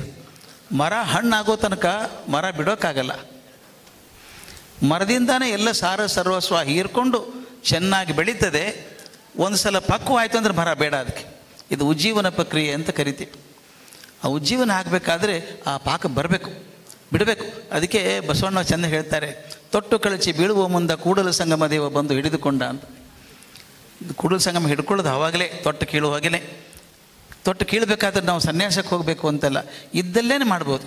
ನನಗೆ ಯಾರೋ ಒಬ್ಬರು ಕೇಳಿದ್ರು, ಸರ್ ಇದನ್ನು ನೀವು ವನಪ್ರಸ್ಥ ಅಂತ ಹೇಳ್ತಾರೆ, ವನನೇ ಇಲ್ಲಲ್ಲ, ಎಲ್ಲಿ ಹೋಗೋದು ನಾವು ಅಂತ. ವನನೇ ಇಲ್ಲ ಅಂತ ನಾನು ಹೇಳಿದೆ. ವಾನಪ್ರಸ್ಥ ಅಂದರೆ ಅದಲ್ಲ, ಮನೆಯಲ್ಲೇ ವಾನಪ್ರಸ್ಥ ಮಾಡ್ಕೊಂಡಿರ್ಬೋದು. ಹೇಗೆ ಒಂದು ಸಿಂಪಲ್ ಫಾರ್ಮುಲಾ, ನಿಮ್ಮ ಮನೆಯಲ್ಲೇ ನೀವು ಅತಿಥಿಗಳು ಹಾಗಿದ್ದರೆ ವಾನಪ್ರಸ್ಥಾಶ್ರಮ ಅಂತ. ಮನೇಲಿ ಅತಿಥಿ ಇದ್ದಂಗೆ ಇರಬೇಕು. ನೀವು ಯಾರ್ದೋ ಮನೆಗೆ ಹೋಗ್ತೀರಿ, ಇಳ್ಕೊಳಕ್ಕೊಂದು ಕೋಣೆ ಕೊಡ್ತಾರೆ, ಚೆನ್ನಾಗಿಲ್ಲ ಅದು, ಅಟ್ಯಾಚ್ ಟಾಯ್ಲೆಟ್ ಇಲ್ಲ. ಆದ್ರೆ ಮನೆಯವ್ರ ಮೇಲೆ ಕೇಳ್ತಾರೆ, ರೂಮ್ ಚೆನ್ನಾಗಿದೆಯಾ ಸರ್, ಚೆನ್ನಾಗಿದೆಯಾ ನಿಮಗೆ ಅಂತ. ಏನು ಹೇಳ್ತೀರಿ ಅವರಿಗೆ? ಇದೇನು ರೂಮ್ ಏನ್ರಿ ಇದು, ಎಂಥ ರೂಮ್ ಇದು ಅಂತೀರಾ? ಅನ್ನಲ್ಲ, ತುಂಬ ಚೆನ್ನಾಗಿದೆಯಪ್ಪ, ತುಂಬ ಚೆನ್ನಾಗಿದೆ ಅಂತೀರಿ. ಯಾಕೆ? ಅತಿಥಿಗಳು ನೀವು, ಇಲ್ಲಿ ಪರ್ಮನೆಂಟ್ ಇರೋಕ್ಕೆ ಬಂದವರಲ್ಲ. ಊಟಕ್ಕೆ ಕೂತಾಗ ಅವರು ಸಾಂಬಾರು ಬಡಿಸ್ತಾರೆ, ಉಪ್ಪು ಹಾಕೋದು ಮರೆತು ಹೋಗಿದೆ. ಆ ತಾಯಿ ಕೇಳ್ತಾರೆ ಸಾಂಬಾರು ಚೆನ್ನಾಗಿದೆಯಾ ಅಂತ. ಏನು ಹೇಳ್ತೀರಿ? ಏನು ರೀ 30 ವರ್ಷ ಅಡುಗೆ ಮಾಡಿ ಉಪ್ಪು ಹಾಕೋದು ಗೊತ್ತಾಗಲ್ವಾ? ಅನ್ನಲ್ಲ, ಚೆನ್ನಾಗಿದೆ ಅಂತೀರಿ. ಅವ್ರು ಹೋದ್ಮೇಲೆ ಉಪ್ಪು ಹಾಕೋತಿರ್ತಾರೆ ತಾಟಿನಲ್ಲಿ. ಮನೇಲಿ ಹಂಗಿರ್ತೀರಾ? ಮನೇಲಿ ಹಂಗಿರೋದೇ ಇಲ್ಲ. ಅದಕ್ಕೆ ಹೇಳ್ತಾರೆ, ಎಲ್ಲಿವರೆಗೂ ನೀವು ಮನೆಯಲ್ಲಿ ಅತಿಥಿಗಳು ಹಾಗೆ ಇರ್ತೀರಿ ಅಲ್ಲಿ ನಿಮಗೆ ಯಾವ ಬಂಧನ ಇಲ್ಲ, ಚೆನ್ನಾಗೇ ಇರ್ತೀರಿ. ಅಲ್ಲಿಂದ ಅಭ್ಯಾಸ ಮಾಡ್ಕೋಬೇಕು. ಅದನ್ನು ಮಾಡ್ಕೊಂಡಾಗ ಹೇಳ್ತೀವಲ್ಲ, ಮನಸ್ಸು ಸ್ವಲ್ಪ ಹದ ಆಗಬೇಕು. ಸದ್ಗತಿ ಅಂದರೆ ಏನು ಹೇಳಿ? ನಾನು ಆಗಲೇ ಅಜಿತ್ ಅವ್ರ ಹತ್ರ ಮಾತಾಡ್ತಿರ್ಬೇಕಾದ್ರೆ ಹೇಳಿದೆ, ಆಯ್ಕೆ ನಮ್ಮದು. ಒಂದು ದೊಡ್ಡ ಸಮಸ್ಯೆ ಹೇಳಿ ಬಿಟ್ಬಿಡ್ತೇನೆ, ಮನೆ ತಲೆ ಕೆಡಲಿ ನಿಮಗೆ ಸ್ವಲ್ಪ. ಒಳ್ಳೇದು ಯಾವುದು ಕೆಟ್ಟದ್ದು ಯಾವುದು ಎಲ್ಲರಿಗೂ ಗೊತ್ತಿದೆ. ಯಾವುದು ಒಳ್ಳೆಯದು ಯಾವುದು ಕೆಟ್ಟದ್ದು ಹೇಳಬೇಕಾಗಿಲ್ಲ, ಎಲ್ಲರೂ ಗೊತ್ತಿದೆ. ಆಯ್ಕೆ ನಂದು. ಕೆಟ್ಟದ್ದು ಆರಿಸ್ಕೊಂಡ್ರೆ ನಾನು ಕೆಟ್ಟವನು ಹಾಕ್ತೀನಿ, ಒಳ್ಳೇದು ಆರಿಸ್ಕೊಂಡ್ರೆ ಒಳ್ಳೆಯವನು ಹಾಕ್ತೀನಿ. ಇವತ್ತಿನ ಸಮಸ್ಯೆ ಸ್ನೇಹಿತರನ್ನ ಹೇಳೋದು, ಆರಿಸ್ಕೊಳ್ಳೋದು ಒಳ್ಳೆಯದು ಕೆಟ್ಟದ ನಡುವೆ ಇಲ್ಲ. ಬಹುದೊಡ್ಡ ಸಮಸ್ಯೆ ನಮಗೆ ಬಂದಿರೋದು ಎರಡು ಒಳ್ಳೆಯದ್ರ ನಡುವೆ ಆರಿಸ್ಕೊಳ್ಳುವಂಥ ಕರ್ಮ. Choosing between the two rights ಅಂತ. ಎರಡೂ ಇದೆ. ನನ್ನ ಮಗನಿಗೆ ಇಂಜಿನಿಯರಿಂಗ್ ಸೀಟ್ ಸಿಗಬೇಕು, ಅಥವಾ ನೀಟ್ ಪರೀಕ್ಷೆಗೆ ಹೋಗ್ಬೇಕು ನಮ್ಮ ಹುಡುಗ, ಅವನಿಗೆ ಹೇಗಾದರೂ ಕ್ವಶನ್ ಪೇಪರ್ ತಂದು ಕೊಡಬೇಕು. ನೋಡಿದ್ದಿರಲ್ಲ ಆದದ್ದೆಲ್ಲ ಈಗ ಅನಾಹುತಾದದ್ದು. ಎರಡೂ ಇದ್ದಾವೆ. ಅದು ನೀಟ್ ಕ್ವಶನ್ ಪೇಪರ್ ತರೋದು ಅನ್ಯಾಯ ಅಂತ ಗೊತ್ತಿದೆ, ಅದರ ಮಗನಿಗೆ ಮೆಡಿಕಲ್ ಸೀಟ್ ಸಿಗಬೇಕು ಅನ್ನೋ ತೀಕ್ಷ್ಣತೆ ಇದೆ. ಯಾವುದು ಆರಿಸ್ಕೋತೀರಿ? ಒಳ್ಳೇದು ಆರಿಸ್ಕೊಂಡ್ರೆ ಸದ್ಗತಿ ಸಿಗತ್ತೆ, ಇಲ್ದಿರಿಲ್ಲ. ನಾನು ತುಂಬ ಲೌಕಿಕವಾಗಿ ಹೇಳೋದು, ಆಧ್ಯಾತ್ಮಿಕವಾಗಿ ಹೇಳಲ್ಲ ನಾನು. ಆಯ್ಕೆ ನಿಮ್ಮದು.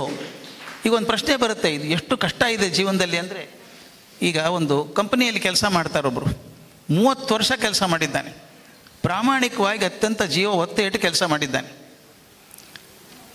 ಮನೆ ಕಡೆ ಚಿಂತೆ ಇಲ್ಲ ಅವನಿಗೆ. ಏನೋ ಒಂದು ಕೆಲಸ ಮಾಡೋಕೆ ಹೋದ, ಕಂಪ್ನಿ ಒಳ್ಳೇದಾಗತ್ತೆ ಅಂತ ಸೋತು ಹೋದ. ಕಂಪ್ನಿ ಕೆಟ್ಟ ಹೆಸರು ಬಂದುಬಿಡ್ತು, ಪೇಪರಲ್ಲಿ ಬಂದುಬಿಡ್ತು, ಈ ಕಂಪ್ನಿಗೆ ಮೋಸ ಮಾಡಿದೆ ಅಂತ. ಅವನು ಮಾಡಿದ ತಪ್ಪಿಗೆ ಏನು ಮಾಡಬೇಕೀಗ? ಅವನು ಶಿಕ್ಷೆ ಕೊಡಬೇಕಾ, ಕ್ಷಮೆ ಕೊಡಬೇಕಾ? ಎರಡೂ ಸಮಸ್ಯೆಗಳು ಹೇಗಿದಾವೆ ನೋಡಿ. ಇಲ್ಲಿ ಆಯ್ಕೆ ಕಷ್ಟ. ಅವನಿಗೆ ನೀವು ಶಿಕ್ಷೆ ಕೊಟ್ಟು, ತಪ್ಪ ಮಾಡಿ ಶಿಕ್ಷೆ ಕೊಡಬೇಕಂದ್ರೆ ಜನ ಏನಂತಾರೆ ಕೆಲಸ ಮಾಡೋರು, ಏನು ರೀ 30 ವರ್ಷ ದುಡ್ದ, ದನ ದುಡ್ದಂಗೆ ಅವರಿಗೆ ಪ್ರಾಮಾಣಿಕವಾಗಿ ದುಡ್ದ, ಒಂದು ಸಲ ತಪ್ಪಾಗ್ತದಪ್ಪ, ಕ್ಷಮಿಸಂಗಿಲ್ಲ ಅದನ್ನು ಅಂಥೇಳಿ ಪ್ರಾಮಾಣಿಕವಾಗಿ ಕೆಲಸ ಮಾಡೋರು ಆಸಕ್ತಿ ಕಳ್ಕೊತಾರೆ. ಅವ್ನು ಕ್ಷಮೆ ಕೊಟ್ಟರೆ ಏನು ರೀ ಅಂತ ಅಪರಾಧ ಮಾಡಿದ್ದಾನೆ, ಅವನಿಗೆ ಕ್ಷಮೆ ಕೊಟ್ಟರು ಇಲ್ಲಿ ಬಿಡ್ರಿ ಬೇಕಾದಾಗ್ತದೆ, ಬಾರಾಕೂನ್ ಮಾಫಿಲಿ ಅನ್ನಂಗಿಲ್ಲ. ಹಾಗಾದ್ರೆ ಯಾವುದು ಸರಿ? ಎರಡು ಸರಿಯಾದ ಉತ್ತರ ಆರಿಸ್ಕೊಳ್ಳೋದಿದೆಯಲ್ಲ, ಇದು ಮನಸ್ಸಿಗೆ ಅದಾಗಿರಬೇಕು. ಇದನ್ನು ಸರಿಯಾಗಿ ಆರಿಸ್ಕೊಂಡಾಗ ಅದನ್ನು ನಾನು ವ್ಯಾವಹಾರಿಕವಾಗಿ ಸದ್ಗತಿ ಅಂತ ಕರಿತೇನೆ. ಯಾವುದು ಅತ್ಯಂತ ಒಳ್ಳೆಯದು? ಎರಡು ಒಳ್ಳೆಯದ್ರ ನಡುವೆ ಯಾವುದು? ಇದು ನಾನು ಯಾವಾಗಲೂ ಇದು ಹೇಳ್ತಾರೆ ಸರ್, ಡೈಲೆಮಾ ಅಂತ ಕರೀತಾರೆ. ಇದು ಅಥವಾ ಅದು, ಎರಡ್ರಿಗೆ ಆರಿಸ್ಕೊಂಡು ಡೈಲೆಮಾ ಅಂತ ಕರೀತಾರೆ. ನಾನು ಅದನ್ನು ಟ್ರೈಲೆಮಾ ಅಂತ ಕರಿತೇನೆ. ಇದು ಮೂರನೇದ್ರ ಆಯ್ಕೆ. ಎರಡು ಒಳ್ಳೆಯದ್ರ ಯಾವುದು ಆರಿಸ್ಕೋಬೇಕು ಅಂತ ಮನಸ್ಸನ್ನು ಸ್ವಲ್ಪ ಹದ ಮಾಡಿ ಇಟ್ಕೊಂಡು, ಆದಷ್ಟು ಮಟ್ಟಿಗೆ ನನ್ನ ಮನಸ್ಸಿಗೆ ನನ್ನ ಆತ್ಮ ದ್ರೋಹ ಬಗೆಲಾರ್ದೇ ಯಾವುದು ಸತ್ಯ ಮಾರ್ಗ ಅನ್ನಿಸ್ತದೋ ಅದು ನಂಬ್ಕೊಂಡು ಹೋಗೋಣ. ಹಾಗೆ ಮಾಡ್ತಾ ಮಾಡ್ತಾ ಮಾಡ್ತಾ ಹೋದಾಗ ನನಗೆ ಗೊತ್ತಿಲ್ಲದ ಹಾಗೆ ನನ್ನ ಮನಸ್ಸು ಸುಧಾರಿಸುತ್ತೆ. ಅದೇ ಸದ್ಗತಿಯ ದಾರಿ ಅಂತ ನನಗನ್ಸೋದು. ಅದರ ಜೊತೆಗೆ ಇತ್ತೀಚೆಗೆ ಒಂದು ಘಟನೆ, ಹೊಸದಾಗಿ ಜೈನ್ ಬಸ್ತಿ ಆದಾಗ ಅದರದ್ದು ಲೋಕಾರ್ಪಣೆ ಕಾರ್ಯಕ್ರಮಕ್ಕೆ ಪಂಚಕಲ್ಯಾಣ ಅಂತಾರೆ. ಜೈನ ಬಸ್ತಿಯ ಮುಂದೆ ಗರುಡಗಂಬ ಇರುವ ರೀತಿಯಲ್ಲಿ ಮಾನಸ್ತಂಭ ಅಂತಿರುತ್ತೆ. ಮಾನಸ್ತಂಭದ ಉದ್ಘಾಟನೆ, ದಿಗಂಬರ ಸನ್ಯಾಸಿಯೊಬ್ಬರು ಬಂದು ಅದನ್ನು ನೋಡಿ ಸಿಟ್ಟು ಮಾಡ್ಕೊಂಡು ಹೋಗ್ಬಿಟ್ರು. ನಾ ಕೇಳಿದೆ ಏನಾಯಿತು ಅಂತ.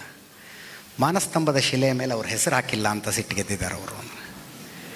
ನೀವು ಸಂಸಾರದಲ್ಲಿ ಇದ್ಕೊಂಡು ಯಾವುದಕ್ಕೂ ಅಂಟಿಕೊಳ್ಳದೆ ಬದುಕೋದು ಹೆಂಗೆ ಅಂತ ಹೇಳ್ತಾ ಇದ್ರಿ. ನಾನು ಎಲ್ಲವನ್ನೂ ಬಿಟ್ಟಿದ್ದೀನಿ ಅಂದ್ಕೊಂಡು ಎಲ್ಲದಕ್ಕೂ ಅಂಟಿಕೊಂಡಿರೋದ್ರ ಬಗ್ಗೆ ನಾನು ಹೇಳ್ತಾ ಇದ್ದೆ.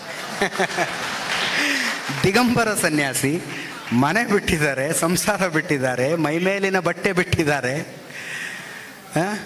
ಬಸದಿಯ ಕಲ್ಲಿನ ಮೇಲೆ ತಮ್ಮ ಹೆಸರು ಹಾಕಿಲ್ಲ ಅಂತ ಅವರಿಗೆ ಸಿಟ್ಟು. ನನ್ನ ಹೆಸರು ಕೆತ್ತಿಸಿಲ್ಲ ಅಲ್ಲಿ ಅಂತ. ವೈರುಧ್ಯಗಳು ಎರಡೂ ಕಡೆ ಇರ್ತವೆ. ಸಂಸಾರದಲ್ಲಿ ಇದ್ಕೊಂಡು ಯಾವುದೇ ಸನ್ಯಾಸಿಗಿಂತಲೂ ಕಡಿಮೆ ಇಲ್ಲದಷ್ಟು ಯಾವುದಕ್ಕೂ ಅಂಟಿಕೊಳ್ಳದೆ ಬದುಕ್ತಾ ಇರೋರನ್ನು ನಾವು ನೋಡಿದ್ದೀವಿ. ಸನ್ಯಾಸದ ಹೆಸರಿನಲ್ಲಿ ಎಲ್ಲದಕ್ಕೂ ಅಂಟ್ಕೊಂಡು ಮೈ ಮೇಲೆ ಒಂದು ಎಳೆ ಬಟ್ಟೆ ಕೂಡ ಇಲ್ಲದೆ ಇರುವಂಥ ಸನ್ಯಾಸಿ ತನ್ನ ಹೆಸರಲ್ಲಿ ಬಂದಿಲ್ಲ ಅಂತ ಸಿಟ್ಟಿಗೆದ್ದನ್ನು ನಾವು ನೋಡಿದ್ದೀವಿ. ಹೀಗಾಗಿ ಸನ್ಯಾಸ ಯಾವುದು ಸನ್ಯಾಸ ಅಂತ ಮುಂದಿನ ಪ್ರಶ್ನೆ ಆರ್ ಗಣೇಶ್ ಅವರಿಗೆ. ಅಪರೋಕ್ಷ ಜ್ಞಾನಿ ತನ್ನ ಅನುಭವವನ್ನು ವಿವರಿಸಲು ಏಕೆ ಅಸಮರ್ಥ? ಬರೀ ಬಯಲು ಅಂತಾರೆ, ಯಾಕೆ ಹೀಗೆ? ಅಪರೋಕ್ಷ ಜ್ಞಾನಿ ತನ್ನ ಅನುಭವವನ್ನು ವಿವರಿಸಲು ಅಸಮರ್ಥ, ಬರೀ ಬಯಲು ಅಂತಾರೆ, ಯಾಕೆ ಹೀಗೆ? ಮಾತಿಗಿರುವ ಮಿತಿ ಅಷ್ಟೇ, ಇನ್ನೇನೂ ಇಲ್ಲ. ಮಾತಿನ ಮಿತಿಯಿಂದ ಈ ತರಹ ಮಾಡೋದಾಗುತ್ತದೆ. ಮಾತಿಗೆ ಎಲ್ಲವನ್ನೂ ಹೇಳುವ ಸಾಮರ್ಥ್ಯ ಎಷ್ಟು ಇದೆ ಅಂತ ನಾವು ಅಂದ್ಕೋತೀವೋ ಕೆಲವೊಮ್ಮೆ ಅಷ್ಟು ಇರೋದಿಲ್ಲ. ಆಗ ಬೇರೊಂದು ರೂಪದಿಂದ ಹೇಳಬೇಕಾಗುತ್ತದೆ ಅಷ್ಟೇ, ಇನ್ನೇನಿಲ್ಲ. ಬೇರೊಂದು ರೂಪ ಅನ್ನೋದಕ್ಕೆ ಕಲೆಗಳು ಎಲ್ಲ ಬಂದದ್ದು. ಧ್ವನಿ ಸಿದ್ಧಾಂತ ಅಂತ ಕಲಾ ಮೀಮಾಂಸೆಯಲ್ಲಿ 9ನೇ ಶತಮಾನದಲ್ಲಿದ್ದ ಮಹಾವಿದ್ವಾಂಸ ಕಾಶ್ಮೀರದ ಆನಂದವರ್ಧನ ಅದನ್ನು ಹೇಳ್ತಾನೆ. ಸೋತು ಗೆಲ್ಲುವಂಥದ್ದು ಅನ್ನುವಂಥದ್ದು. ಈಗ ಒಂದು ಶ್ಲೋಕ, ಗೌಡೀಯ ವೈಷ್ಣವ ಪರಂಪರೆ ಅಂತ ಬಂಗಾಳದ ಚೈತನ್ಯ ಗೌರಾಂಗ ಮಹಾಪ್ರಭುಗಳು ಯಾರಿದ್ದರು, ಚೈತನ್ಯ ಮಹಾಪ್ರಭುಗಳು, ಅವರ ಪರಂಪರೆಯಲ್ಲಿ ಬಂದಂಥ ಒಂದು ಶ್ಲೋಕ. ರಾಧೆ ಕೃಷ್ಣ ಇಬ್ಬರು ತುಂಬ ಪ್ರೀತಿ ಇಟ್ಕೊಂಡವರು. ಕೃಷ್ಣ ಮಥುರೆಗೆ ಹೊರಟೋಗ್ತಾನೆ, ಕಂಸನ್ನು ಕೊಲ್ತಾನೆ, ದೊಡ್ಡ ರಾಜಕೀಯದಲ್ಲಿ ತುಂಬ ಮುಂದುವರಿತಾನೆ. ಈ ಕಾಲದ ರಾಜಕೀಯ ಅಲ್ಲ, ಆ ಕಾಲದ ನಿಜವಾದ ಲೋಕದ ಒಂದು ಮಂಗಳಕ್ಕಾಗಿ ಮಾಡುವ ಕೆಲಸ. ಆದರೆ ಗೋಕುಲಕ್ಕೆ ಅವನು ಮತ್ತೆ ಬರಲೇ ಇಲ್ಲ. ಒಮ್ಮೆ ಗೋಕುಲ ಬಿಟ್ಟು 13ನೇ ವಯಸ್ಸಿನಲ್ಲಿ ಕೃಷ್ಣ ಹೊರಟವನು ಮತ್ತೆ ಒಮ್ಮೆ ಕೂಡ ಬರಲಿಲ್ಲ. ರಾಧೆ ಅವನನ್ನು ಕೇಳ್ತಾಳೆ, ನೀನು ಹೋಗಬೇಡ ಅಂತಂದರೆ ಅಮಂಗಳ, ಮಾಗ ಇತ್ಯಪಮಂಗಳಂ. ಹೋಗು ಅಂದರೆ ಸ್ನೇಹೇನ ಶೂನ್ಯಂ ವಚಃ, ಪ್ರೀತಿಯೇ ಇಲ್ಲ, ನೀನು ಹೋಗು ಅಂದರೆ ಹೋಗೇ ಬಿಡೋದಾ? ತಿಷ್ಠೇತಿ ಪ್ರಭುತ, ನೀನು ಇಲ್ಲಿಯೇ ಇರು ಅಂದರೆ ನಿನ್ನ ಮೇಲೆ ಅಧಿಕಾರ ತೋರಿಸಿದಂತೆ ಆಗುತ್ತೆ. ಹೋಗಬೇಡ ಅಂತನ್ನೋದು ಅಮಂಗಳ, ಇಲ್ಲಿಯೇ ಇರು ಅಂತಂದರೆ ಅಧಿಕಾರ ತೋರಿಸಿದ್ದು, ಹೋಗ್ಬಿಡು ಅಂತಂದರೆ ಪ್ರೀತಿ ಇಲ್ಲದೆ ಇರೋದು. ಯಥಾರುಚಿ ಕುರುಶ್ವ, ನಮಗೆಲ್ಲರಿಗೂ ಬಹಳ ಚೆನ್ನಾಗಿ ಒದಗಿ ಬರ್ತಕ್ಕಂಥದ್ದು ಇದು, ನಿಮ್ಮ ಇಷ್ಟ ಇದ್ದಂಗೆ ಮಾಡಿ. ಅದು ಉದಾಸೀನತೆ. ಏನು ಬೇಕಾದ್ರೂ ತಿನ್ನಿ ಪರವಾಗಿಲ್ಲ ಅಂದ್ಬಿಟ್ರೆ ನಾವು ಬಲವಂತ ಮಾಡಬೇಕು, ಇದು ತುಂಬ ಚೆನ್ನಾಗಿದೆ, ಇದು ತಿನ್ನಿ ಅಂತ ಹೇಳಬೇಕು. ಹಾಗಾಗಿ ಯಥಾರುಚಿ ಕುರುಶ್ವ ಅತ್ರ ಅಪ್ಯುದಾಸೀನತ. ಇನ್ನೊಂದಿದೆ, ಅದು ಪ್ರಣಯಿಗಳೆಲ್ಲ ಮಾಡುವಂಥದ್ದು. ನೋಜೀವಾಮಿ, ನೀನಿಲ್ಲದೆ ನಾನು ಬದುಕೋದಿಲ್ಲ ಅನ್ನೋದು ಒಂದು ಪಕ್ಷ ಸುಳ್ಳಾಗ್ಬಿಟ್ರೆ. ರಾಧೆಯಂಥ ರಾಧೆ ಹೇಳ್ತಾ ಇದ್ದಾಳೆ, ಕೃಷ್ಣ ಹೋದ ಮೇಲೂ ನಾನು ಬದುಕಿಬಿಟ್ರೆ ಅದಕ್ಕಿಂತ ಏನಾದರೂ ಉಂಟೆ ಕೆಟ್ಟದ್ದು. ಹಾಗಾಗಿ ಸಂಭಾವ್ಯತೆ ವಾನವ, ಅದಾಗುತ್ತೋ ಇಲ್ವೋ. ಹಾಗಾಗಿ ತಸ್ಮಾತ್ ಕೃಷ್ಣ ಯತ್ ಸಮುಚಿತಂ ವಾಕ್ಯಂ ತ್ವಯಿ ಪ್ರಸ್ಥಿತೆ. ಹಾಗಾಗಿ ಕೃಷ್ಣ ನೀನು ಹೊರಟಾಗ ನಾನು ಯಾವ ಮಾತು ಹೇಳಿದ್ರೆ ಸರಿಯೋ ಆ ಮಾತನ್ನು ನೀನೇ ಹೇಳಿಕೊಟ್ಟು ಹೋಗು ಅಂತ.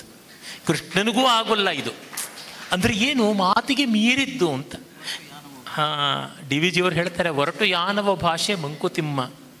ಹೀಗಾಗಿ ಆ ಕಷ್ಟ ಇರೋದರಿಂದ ಈ ತರಹ ಹೇಳುವುದಾಗುತ್ತದೆ. ಅದು ಜ್ಞಾನಿಗಳ ತಪ್ಪಲ್ಲ, ಭಾಷೆಯ ಮಿತಿ. ಕಳೆದ ಆ ಪ್ರಶ್ನೆಯಲ್ಲಿ ಸನ್ಯಾಸಿಗಳ ಬಗ್ಗೆ ಬಂತಲ್ಲ, ನಿಜ. ವಿದ್ಯಾರಣ್ಯರು ಜೀವನ್ಮುಕ್ತಿ ವಿವೇಕ ಅಂತ ಒಂದು ಗ್ರಂಥ ಬರೆದಿದ್ದಾರೆ. ಅಲ್ಲಿ ಹೇಳ್ತಾರೆ ಸನ್ಯಾಸ 2 ತರಹ, ವಿದ್ವತ್ ಸನ್ಯಾಸ, ವಿವಿಧಿಷಾ ಸನ್ಯಾಸ ಅಂತ. ವಿದ್ವತ್ ಸನ್ಯಾಸ ಅಂದರೆ ಮನೋಧರ್ಮದಿಂದ ಸನ್ಯಾಸ. ವಿವಿಧಿಷಾ ಸನ್ಯಾಸ ಅಂದರೆ ಕಾಷಾಯ, ದಂಡ, ಕಮಂಡಲ, ತಲೆ ಬೋಳಿಸ್ಕೊಳ್ಳೋದು, ಈ ತರಹ ಎಲ್ಲ. ಅಂದರೆ ವಿವಿಧಿಷಾ ಸನ್ಯಾಸ ಒಂದು ಪದ್ಧತಿ. ಈಗ ಶಾಲೆಗೆ ಹೋಗಿ ಕಾಲೇಜಿಗೆ ಹೋಗಿ ಡಿಗ್ರಿ ಪಡೆದು ವಿದ್ಯಾವಂತರಾಗೋದೊಂದು ಪದ್ಧತಿ. ನಾನು ಅದೇ ಥರ ಬಂದವನು. ಆದರೆ ಶಾಲೆ ಕಾಲೇಜುಗಳ ಹಾಗೇ ಇಲ್ಲದೆ ಮಹಾವಿದ್ವಾಂಸರಾದ ಡಿ ವಿ ಜಿಯವರಿದ್ದಾರೆ, ರಾಳ್ಳಪಲ್ಲಿಯವರಿದ್ದಾರೆ, ಇನ್ನೂ ಎಷ್ಟೋ ಜನ ಇದ್ದಾರೆ. ಇದೆರಡೂ ಕೂಡ ಶ್ಲಾಘ್ಯವೇ. ಆದರೆ ಯಾರಿಗೆ ಯಾವುದಾಗುತ್ತದೆ? ಸಾಮಾನ್ಯ ಜನರಿಗೆ ಕ್ರಮ ಇದೆ. ಆ ಕ್ರಮವನ್ನು ನಾವು ತಿರಸ್ಕರಿಸಬೇಕಾಗಿಲ್ಲ. ಆದರೆ ಕ್ರಮ ಅನ್ನೋದು ನಮ್ಮ ಆದರ್ಶ, ಲಕ್ಷ್ಯ, ಗಮ್ಯ ಯಾವುದಿದೆ ಅದಕ್ಕಿಂತ ದೊಡ್ಡದು ಅಂತ ಹಠ ಮಾಡಿದ್ರೆ ಮಾತ್ರ ಬಾಲವೇ ಬಂದು ನಾಯನ್ನು ಅಲ್ಲಾಡಿಸ್ದಂಗೆ ಆಗುತ್ತೆ. ಅದು ಸರಿಯಾಗೋಲ್ಲ. ಕರ್ಜ್ಗಿ ಸರ್ಗಿದೆ. ಜಗತ್ತಿಗೆ ಜ್ಞಾನ ನೀಡಿದ ಭಾರತದಲ್ಲಿ ಸನಾತನ ಧರ್ಮದ ಅವನತಿ ಏಕೆ? ಇನ್ನು ಹೇಳಿ. ಜಗತ್ತಿಗೆ ಜ್ಞಾನ ನೀಡಿದ ಭಾರತದಲ್ಲಿ ಸನಾತನ ಧರ್ಮದ ಅವನತಿ ಏಕಾಗ್ತಾ ಇದೆ ಅಂತ. ಅದು ನನ್ನ ಪ್ರಕಾರ ಅವನತಿ ಆಗ್ತದೆ ಅನ್ನೋದೇ ತಪ್ಪು. ಅದು ಅವನತಿ ಆಗ್ತಿದ್ರೆ ಸನಾತನ ಅಂತ ಹೆಂಗಾಗತ್ತೆ? ಸನಾತನ ಅಂದರೆ ಚಿರನೂತನವಾಗಿರುವಂಥದ್ದು, ಯಾವಾಗಲೂ ಇರುವಂಥದ್ದು. ತಾವು ನೋಡಿದ್ದೀರಿ, ಮರ ಚಳಿಗಾಲದಲ್ಲಿ ಎಲೆ ಉದುರಿಸಿ ಬೋಳಾಗಿ ನಿಂತ್ಕೊಂಡ್ಬಿಡುತ್ತೆ. ಅಯ್ಯೋ ಇದು ಹೋಗೇ ಬಿಡ್ತು ಅಂತ ಅನಿಸುತ್ತೆ. ಒಂದು ಸಲ ಮಳೆ ಬಿದ್ದಾಗ ಚಿಗುರ್ಕೊಂಬರುತ್ತಲ್ಲ, ಚಿಗುರು ರಾಶಿ ರಾಶಿ ಬರುತ್ತಲ್ಲ, ಅನಿಸುತ್ತೆ ಓ ಮರ ಮರ್ತಿಲ್ಲ ಚಿಗುರೋದನ್ನು ಅಂತ. ನಮ್ಮದು ಹಾಗೆ. ಕೆಲವೊಂದು ಸಲ ತುಂಬ ಒತ್ತಡ ಬಂದಾಗ ಮುರುಟ್ಕೊಂಡಂಗೆ ಕಾಣಿಸುತ್ತೆ, ಮುರುಟ್ಕೊಂಡಿರಲ್ಲ. ಆವಾಗ ಶಕ್ತಿ ಸಂಚಯದ ಕಾಲ ಅದು. ಯಾವಾಗಲೂ ಯುದ್ಧದಲ್ಲಿ ನೋಡಿರ್ಬೇಕು ನೀವು, ದಂಡು ಜೋರಾದಾಗ ಸ್ವಲ್ಪ ವಿಡ್ರಾ ಮಾಡ್ಕೊಂಡು ಶಕ್ತಿ ಸಂಚಯನ ಮಾಡ್ಕೊಂಡು ಮತ್ತೆ ಹೊಡಿತಾರೆ. ಹಾಗೆ ಸನಾತನ ಧರ್ಮಕ್ಕೆ ಸಾವು ಅಂತ ಇಲ್ಲ, ಚಿರಂತನವಾದದ್ದು. ಅದು ಬರೀ ಅಪೇಕ್ಷೆ ಅಲ್ಲ, ಅದರೊಳಗಿನ ಶಕ್ತಿಯೇ ಆಗಿದೆ. ಅದು ಆ ಶಕ್ತಿ ಇರೋದೇ ಹಾಗೆ, ಅದು ಸದಾ ನಿತ್ಯನೂತನವಾದಾಗ ಇರೋದರಿಂದ ಕಮ್ಮಿ ಆದಂಗೆ ಅನಿಸುತ್ತೆ ಕೆಲವೊಂದು ಸಲ. ಅಷ್ಟೇ ನಮಗೆ ಕೆಲವೊಂದು ಸಲ ಸಂಶಯ ಬರುತ್ತೆ, ಆಗಿದೆಯೇನೋ ಅಂತ ಅನಿಸುತ್ತೆ. ಯಾಕೆ ಗೊತ್ತಾ? ಮುಖ್ಯವಾಗಿ ನಾವು ಅದರಲ್ಲಿ ಆಸಕ್ತಿ ತೊಗೋಬೇಕು, ಅದ್ರ ಬಗ್ಗೆ ತಿಳ್ಕೊಳ್ಳೋಕೆ ಪ್ರಯತ್ನ ಮಾಡಬೇಕು. ತಿಳ್ಕೊಂಡ ಪ್ರಯತ್ನ ಮಾಡಿದ್ರೆ ನಾವೇ ತಾನೇ ಆ ಗಿಡದ ಎಲೆ ಮುಂಡ ಚಿಗುರು ನಾವೇ ತಾನೇ. ಅದ್ರ ಬಗ್ಗೆ ಓದ್ಕೊಂಡು ಅಷ್ಟು ತಿಳ್ಕೊಂಡಾಗ ಅನಿಸುತ್ತೆ ಸನಾತನ ಧರ್ಮಕ್ಕೆ ಅಳಿವಿಲ್ಲ, ಅದು ಬೇಕಾದಷ್ಟು ಬೆಳೀತದೆ. ಕೆಲವೊಂದು ಸಲ ಕುಂಠಿತ ಆದಂಗೆ ಕಾಣಿಸುತ್ತೆ ಅಷ್ಟೇ. ಶತಾಧಾನಿಗಳಿಗೆ ಶ್ರೀ ಶಂಕರರನ್ನು ಪ್ರಚ್ಛನ್ನ ಬೌದ್ಧ ಎನ್ನುತ್ತಾರೆ. ಇದು ಶಂಕರ ಮತ್ತು ಬುದ್ಧ ಇಬ್ಬರನ್ನು ನಿಂದಿಸುವಂತೆ ಆಗುವುದಿಲ್ಲವೇ? ಹೌದು. ಏನಾಗುತ್ತೆ, ಇಂಗ್ಲೀಷ್ನಲ್ಲಿ ಒಂದು ಗಾದೆ ಇದೆ, ಕಾಲ್ A dog as mad and hang it ಅಂತ. ಕೆಲವೊಮ್ಮೆ ನಮ್ಗೆ ಇಷ್ಟ ಇಲ್ಲದೆ ಇದ್ದವರಿಗೆ ಒಂದು ಬ್ರ್ಯಾಂಡ್ ಮಾಡಿಬಿಡ್ತಾರೆ. ಈಗ ಗಣೇಶ್ ಅಂತಂದರೆ BJP ಅಂತಂದುಬಿಡ್ಬೋದು, ಬಹಳ ಸುಲಭ. ಹಿಂದೂ ಫೆನೆಟಿಕ್ ಅಂತಂದುಬಿಡ್ಬೋದು. ಹಾಗಾಗಿ ನೋಡಿದ್ರೆ ನಮಗೆ ಗೊತ್ತಾಗುತ್ತದೆ. ಮತ್ತು ಬುದ್ಧನನ್ನು ಹಾಗಿದ್ರೆ ಪ್ರಚ್ಛನ್ನ ವೇದಾಂತಿ ಅಂತಲೂ ಅನ್ನಬಹುದು. ಹೀಗಾಗಿ ಪ್ರಚ್ಛನ್ನ ಮತ್ತು ಪ್ರತ್ಯಕ್ಷ ಅಥವಾ ಪ್ರಕಟ ಅಂತ ಇವೆಲ್ಲ ಕೂಡ ಆಕ್ಷೇಪ ಮಾಡೋದಕ್ಕೆ ಬೇರೆ ಬೇರೆ ಭಾಷೆಗಳು. ಈಗ ಹೇಳ್ತಾರಲ್ಲ, ಆಕ್ಷೇಪ ಮಾಡೋದಕ್ಕೆ ಬಗೆಬಗೆಯಾದಂಥ ಮಾತುಗಳನ್ನು ನಮ್ಮ ಇವರುಗಳು ವಿಚಾರವಾದಿಗಳು ಅಂತ ಹೆಸರು ಹೇಳ್ಕೊಂಡವ್ರು ತುಂಬ ಇಟ್ಕೊಂಡಿದ್ದಾರೆ. ಒಂದು ಕಾಲದಲ್ಲಿ ನಮ್ಮ ಇತಿಹಾಸದ ಪುಸ್ತಕಗಳಲ್ಲಿ ಅದರೊಳಗೆಲ್ಲ ಇರತಕ್ಕಂಥ ತಪ್ಪುಗಳನ್ನು ತೆಗಿತೀವಿ ಅನ್ನೋದಕ್ಕೆ ಡಿಟಾಕ್ಸಿಫಿಕೇಶನ್ ಅಂತಂದರು. ಅಂದರೆ ಏನು, ಒಳ್ಳೆ ವಿಷಯಗಳು ವಿಷ ಅಂತ ಭಾಳ ಸುಲಭವಾಗಿ ಹೇಳಿದಂಥದ್ದು. ಅದೇ ಥರ ಇನ್ನೇನಾದ್ರು ಒಳ್ಳೆ ವಿಷಯ ಹಾಕಿದ್ರೆ ಸ್ಯಾಫ್ರನೈಸೇಷನ್ ಅಂತ. ಈ ರೀತಿಯಾಗಿ ಹೆಸರುಗಳನ್ನು ಕೊಡೋದೇನು ದೊಡ್ಡ ವಿಷಯ ಅಲ್ಲ, ನಾವು ನೋಡಬೇಕಾಗುತ್ತದೆ. ಹೆಸರು ಏನೇ ಇದ್ದರೂ ಒಳಗೇನಿದೆ ಅನ್ನೋದನ್ನು ನೋಡಬೇಕು. ಆಮೇಲೆ ಗೊತ್ತಾಗುತ್ತೆ. ಈ ಥರ ಹಣೆಪಟ್ಟಿಗಳು ಕಟ್ಟಿದ ತಕ್ಷಣ ಅದರೊಳಗೇನು ಸತ್ವ ಇದೆಯಾ ಇಲ್ವಾ ಅನ್ನೋದು ಪರೀಕ್ಷೆ ಮಾಡಿ ನೋಡಬೇಕಾಗುತ್ತದೆ.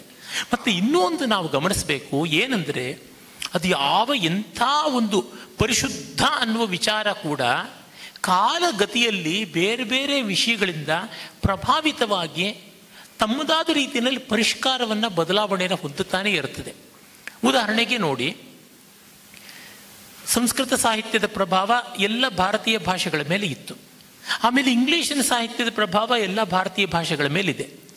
ಈಗ ಸಂಸ್ಕೃತದ ಮೇಲೆ ಪ್ರಾಂತೀಯ ಭಾಷೆಗಳ ಪ್ರಭಾವ ಇದೆ. ನಾನು ಯಾರೇ ಸಂಸ್ಕೃತದಲ್ಲಿ ಬರೆಯೋದಿದ್ರೆ ಇವರು ತೆಲುಗಿನ ಪ್ರಾಂತದವರ, ಕನ್ನಡದ ಪ್ರಾಂತದವರ ಅಥವಾ ಉತ್ತರ ಭಾರತದ ಪ್ರಾಂತದವರ ಅನ್ನೋದನ್ನು ಸಾಮಾನ್ಯ ನೋಡಿದ್ರೆ, ಆ ಶೈಲಿ ನೋಡಿದ್ರೆ ಗೊತ್ತಾಗುತ್ತೆ. ಹಾಗೆ ಸಂಸ್ಕೃತ ಒಮ್ಮೆ ಮಿಕ್ಕೆಲ್ಲ ಭಾಷೆಗಳ ಮೇಲೆ ಬೀರ್ತಾ ಇದ್ದ ಪ್ರಭಾವ ಈಗ ಮಿಕ್ಕೆಲ್ಲ ಭಾಷೆಗಳು ಸಂಸ್ಕೃತದ ಮೇಲೂ ಬೀರುತ್ತವೆ. ಹಾಗೆ ಕೆಲವೊಮ್ಮೆ ಪ್ರಭಾವಗಳಾಗುತ್ತವೆ, ಆದರೆ ಅದನ್ನು ಜೀರ್ಣಿಸಿಕೊಂಡು ಮುಂದುವರಿತಾರೆ. ಈ ಥರದ್ದೂ ಇರುತ್ತದೆ, ನಾವು ಅದನ್ನು ನೋಡಬೇಕು. ಹಾಗೆ ಕಂಡಾಗ ನಮಗೆ ಸತ್ಯ ಯಾವುದು ಅಂತ ಗೊತ್ತಾಗುತ್ತದೆ. ಈ ಹಣೆಪಟ್ಟಿಗಳ ಮೇಲೆ ಆಗ್ರಹ ಹೊರಟೋಗುತ್ತೆ. ಡಾಕ್ಟರ್ ಕರ್ಜಗಿ ಅವರಿಗೆ ಪ್ರಶ್ನೆ. ಆಸೆಯೇ ದುಃಖಕ್ಕೆ ಮೂಲವಾದರೆ ವಾಸ್ತವದಲ್ಲಿ ಆಸೆ ಇಲ್ಲದೆ ಮಾನವನ ಬೆಳವಣಿಗೆ ಅಸಾಧ್ಯ. ಬುದ್ಧನ ವಿಚಾರವಾದ ಯಾವ ಅರ್ಥದಲ್ಲಿ ಈ ಮಾತನ್ನು ಹೇಳಿದ್ದಾರೆ? ಆಸೆಯೇ ದುಃಖಕ್ಕೆ ಮೂಲ ಅಂತ ಬುದ್ಧ ಹೇಳಿದ. ಆಸೆ ಇಲ್ಲದಿದ್ದರೆ ಬದುಕೋದೇ ಇಲ್ಲ ಯಾರು. ಹಾಗಾದರೆ ಯಾವ ಆಸೆ ಬಗ್ಗೆ ಹೇಳಿದಾತ? ನಮ್ಮ ಮಿತಿಯನ್ನು ಮೀರಿದ ಆಸೆ. ನಮ್ಮ ಮಿತಿಯಲ್ಲಿದ್ದ ಆಸೆಗೆ ಏನೂ ತೊಂದರೆ ಇಲ್ಲ. ನಮ್ಮ ಮಿತಿಯನ್ನು ತಿಳಿಲಾರದೆ ಮಾಡಿಕೊಂಡಂಥ ಆಸೆಗಳಿಗೆ ತುಂಬ ತೊಂದರೆ ಆಗುತ್ತೆ. ಯಾವಾಗಲೂ ಹೇಳ್ತಾರೆ ನಾವು ಹಾಸಿಗೆ ಇದ್ದಷ್ಟೇ ಕಾಲು ಚಾಚಬೇಕು ಅಂತ. ಅದಕ್ಕಿಂತ ಹೆಚ್ಚೆ ಮಾಡೋಕ್ಕೆ ಹೋದಾಗ ನಮ್ಮ ಶಕ್ತಿ ವ್ಯಯ ಆಗೋದ್ರೊತ್ತಿಗೆ ನಾವು ಬೇರೆ ಅಡ್ಡದಾರಿಗಳನ್ನು ಕೂಡ ಹಿಡ್ಕೊಳ್ತೇವೆ. ಜಾಸ್ತಿ ದುಡ್ಡು ಗಳಿಸ್ಬೇಕು ಅಂದಾಗ ಯಾವುದೋ ಬೇರೆ ದಾರಿಗೆ ಹೊಡಿತೀವಿ. ಆ ದಾರಿ ನಮಗೊಂದು ಪೆಟ್ಟು ಕೊಡುತ್ತೆ. ಯಾವಾಗಾದರೂ ಆ ಪೆಟ್ಟು ಕೊಟ್ಟಾಗ ದುಃಖ ಪಡ್ತೇವೆ. ಸಾಧನೆ ಆಗದೆ ಹೋದರೆ, ಮುಟ್ಟದೆ ಹೋದಾಗ ದುಃಖ ಪಡ್ತೇವೆ. ಆದರೆ ಯಾವಾಗಲೂ ಎರಡು ಹಾದಿ ಇದ್ದಾವೆ. ಒಂದು ನಮ್ಮ ಶಕ್ತಿಯನ್ನು ಬೆಳೆಸ್ಕೊಂಡು ಆ ಕಡೆ ಹೋಗೋದು ಒಂದು, ಎರಡನೇದು ನಮ್ಮ ಮಿತಿಯನ್ನು ಅರ್ಥ ಮಾಡ್ಕೊಂಡು ಆಸೆಯನ್ನು ಮಿತಿಗೊಳಿಸ್ಕೊಳ್ಳೋದು ಒಂದು. ಬುದ್ಧ ಹೇಳಿದ್ದದು, ಇನ್ಕ್ಲೂಡಿಂಗ್ ಅದು ಹೇಳಿದ್ನಲ್ಲಾಗಲೇ ನಾನು ನದಿಗೆ ಕೊಚ್ಕೊಂಡು ಹೋಗ್ತಿರ್ಬೇಕಾದ್ರೆ ಈ ಜಗತ್ತಿನ ಆಸೆ ಬಿಟ್ಟಿದ್ದೀನಿ, ಆ ಜಗತ್ತಿನ ಆಸೆನೂ ಬೇಡ ಅಂತ ಹೇಳ್ದ. ಮೋಕ್ಷ ಕೂಡ ಒಂದು ಆಸೆನೇ. ಸಣ್ಣ ಸಣ್ಣ ಆಸೆಗಳು ನಮಗಿದ್ದಾವೆ, ಅದ್ರ ಜೊತೆಗೆ ದೊಡ್ಡ ಆಸೆಗಳು ಇದ್ದಾವೆ. ಆದರೆ ಯಾವುದು ಆಸೆಗೋಸ್ಕರ ನಾನು ಸಾಧನೆ ಮಾಡಿದ್ದೇನೆ, ನನ್ನ ಶಕ್ತಿ ಮಿತಿಯೊಳಗೆ ಬರ್ತದೆ ಅಂತ ತಿಳ್ಕೊಂಡಾಗ ದುಃಖ ಆಗೋಲ್ಲ. ಆದರೆ ಅತಿಯಾದ ಆಸೆ ನಮಗೆ ಪೆಟ್ಟು ಕೊಡ್ತದೆ ಅಂತ. ಮತ್ತು ಇನ್ನೊಂದು, ನನಗೆ ಆಸೆ ನಾನು ಒಬ್ಬನ ಬಗ್ಗೆ ಇಲ್ಲ, ನಮ್ಮ ಅಷ್ಟು ವಿಚಿತ್ರ ಆಸೆಗಳಿದ್ದಾವೆ ನಮಗೀಗ.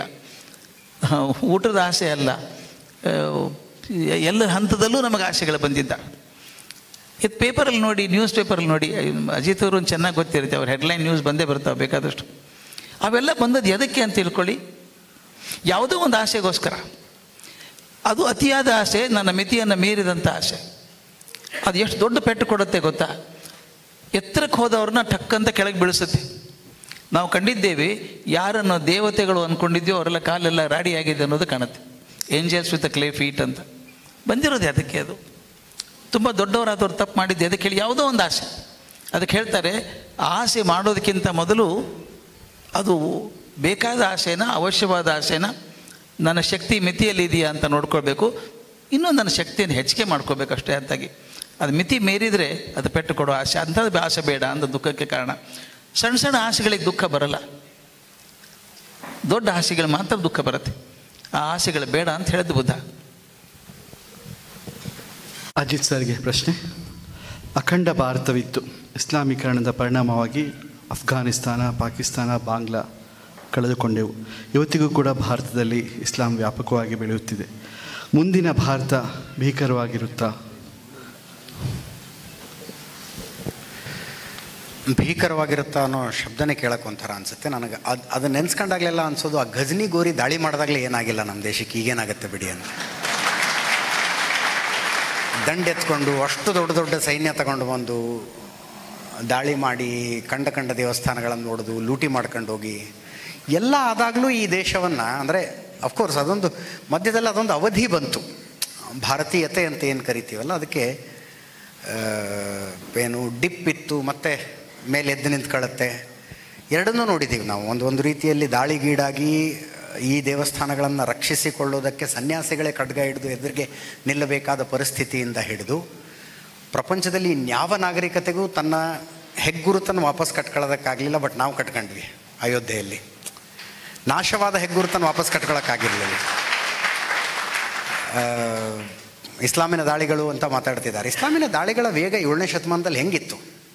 ಸೌದಿ ಅರೇಬಿಯಾದಿಂದ ಸ್ಪೇನಿಗೆ ರೀಚ್ ಆಗೋಕ್ಕೆ ಬರೀ 40 ವರ್ಷ ಸಾಕಾಯ್ತು ರೀ. 40 ವರ್ಷದಲ್ಲಿ ಯುರೋಪ್ ರೀಚ್ ಆಗಿಬಿಡ್ತು ಇಸ್ಲಾಂ.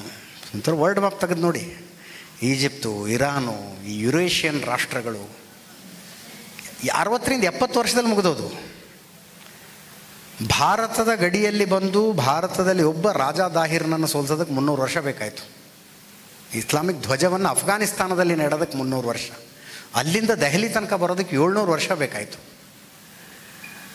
ಇನ್ನು ಮತ್ತೆ ನೀವು ದಕ್ಷಿಣ ಭಾರತ ತನಕ ಬರೋದಕ್ಕದೇನೋ ಆಗುವ ಮಾತಲ್ಲ.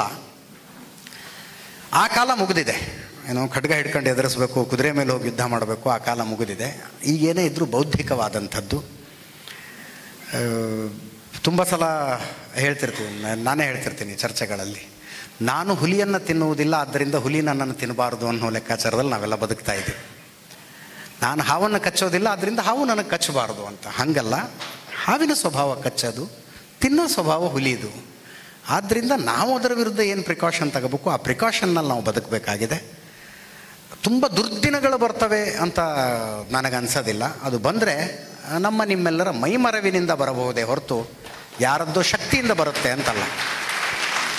ಸಮಯದ ಅಭಾವದಿಂದ ಇದು ಕೊನೆಯ ಪ್ರಶ್ನೆಯನ್ನು ಆರಿಸಿಕೊಳ್ಳಲಾಗಿದೆ. ಪ್ರಶ್ನೆ ತುಂಬ ಇದೆ, ಆದರೆ ನಾವು ಒಂದಿಬ್ಬರು ಒಂದೇ ಥರದ ಪ್ರಶ್ನೆ ಕೇಳೋದ್ರಿಂದ ಇದು ಕೊನೆಯ ಪ್ರಶ್ನೆ ಶತಾವಧಾನಿಗಳಿಗೆ. ದಶಾವತಾರದಲ್ಲಿ ಬರ್ತಕ್ಕಂತಹ ಬುದ್ಧ ಇದೇ ಬುದ್ಧನೋ ಅಥವಾ ಬೇರೆ ಯಾವುದಾದ್ರೂ ಪುರಾಣ ಪುರುಷನೋ? ಅದಕ್ಕೆ ಭಾಗವತಾದಿಗಳಲ್ಲಿ ಯಾವುದಾದ್ರೂ ಉಲ್ಲೇಖ ಇದೆಯಾ? ಖಂಡಿತವಾಗಿ ಬರುವ ಬುದ್ಧ ನಮ್ಮ ಈ ಗೌತಮ ಬುದ್ಧನೇ, ಅದರೊಳಗೆ ಸಂದೇಹ ಇಲ್ಲ.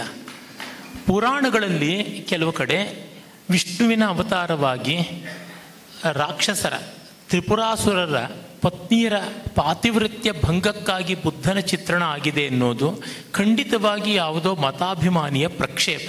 ಕೆಲವೊಮ್ಮೆ ನಾವು ಏನು ಮಾಡ್ತೀವಿ, ಮತ್ತೊಬ್ಬರ ಮೇಲೆ ಕೆಸರೆರಚಬೇಕು ಅಂತ ಎರಚೋಕ್ಕಾಗುತ್ತೋ ಇಲ್ವೋ, ನಮ್ಮ ಕೈ ಬಟ್ಟೆ ಮಾತ್ರ ಆಗ್ಬಿಟ್ಟಿರುತ್ತೆ ಮಸಿ. ಇದು ಆ ತರಹ ಆಗಿದೆ. ಯಾಕೆಂದರೆ ನಮ್ಮಲ್ಲಿ ಬುದ್ಧನ ವಿಷಯವಾಗಿ ಮೊದಲು ಕಾಣಿಸಿಕೊಳ್ತಕ್ಕಂಥ ಬರವಣಿಗೆಗಳನ್ನು ನೋಡಿದರೆ, ಮಾಘ ಕವಿ ಅಂತ ಗುಜರಾತಿನಲ್ಲಿ ಒಬ್ಬ ಸಂಸ್ಕೃತ ಕವಿ ಇದ್ದ. ಅವನ ಕಾವ್ಯದಲ್ಲಿ ಅವತಾರಗಳ ಕೆಲವೊಂದು ಸೂಚನೆ ಸಿಗುತ್ತದೆ. ಆದರೆ ಅಲ್ಲಿ ಕೃಷ್ಣನಿಗೆ ನಿಂತು ಹೋಗುತ್ತದೆ. ಯಾಕೆಂದರೆ ಕೃಷ್ಣನನ್ನು ಕುರಿತು ಬರಿತಾ ಇರೋಂಥ ಕಾವ್ಯ. ಆದರೆ 10ನೇ ಶತಮಾನದ ಕಾಶ್ಮೀರದಲ್ಲಿ ಕ್ಷೇಮೇಂದ್ರ ಮೊದಲಿಗೆ 10 ಅವತಾರಗಳ ವಿವರವಾದ ವರ್ಣನೆಯನ್ನು ಕೊಟ್ಟಂಥ ಕಾವ್ಯ ದಶಾವತಾರ ಚರಿತ ಮಹಾಕಾವ್ಯ ಅಂತ ಕೊಟ್ಟ. ಅಲ್ಲಿ ಈ ಭಗವಾನ್ ಗೌತಮ ಬುದ್ಧನನ್ನು ಕುರಿತೇ ಹೇಳಿದ್ದಾನೆ. ಮತ್ತು 12ನೇ ಶತಮಾನದಲ್ಲಿ ಜಯದೇವ ಗೀತ ಗೋವಿಂದದಲ್ಲಿ ಕೂಡ ಮೊದಲಿಗೆ ದಶಾವತಾರಗಳನ್ನು ಕುರಿತು ವರ್ಣಿಸುವಾಗ ಇದೇ ಗೌತಮ ಬುದ್ಧನನ್ನು ಕುರಿತೇ ಹೇಳಿದ್ದಾನೆ.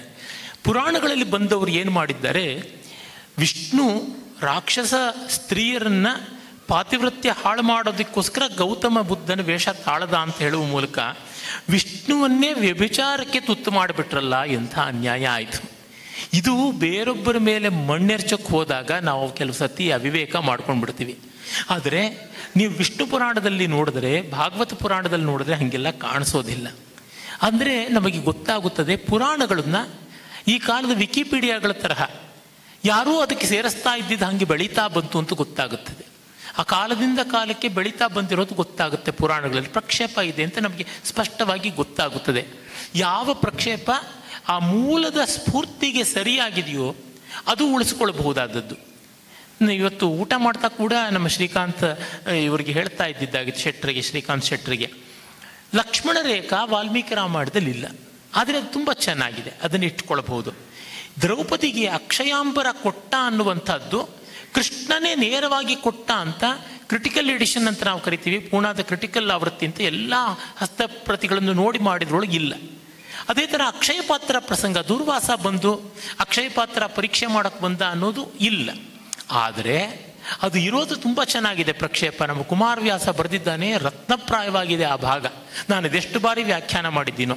ಹೀಗಾಗಿ ಕೆಲವು ಮೂಲದಲ್ಲಿ ಇಲ್ಲದದ್ದು ಸೇರಿದ್ದರೂ ಕೂಡ ಅದರೊಳಗೆ ಯೋಗ್ಯತೆ ಇರುತ್ತೆ, ಮೂಲಾನುಸಾರಿಯಾಗಿರುತ್ತದೆ.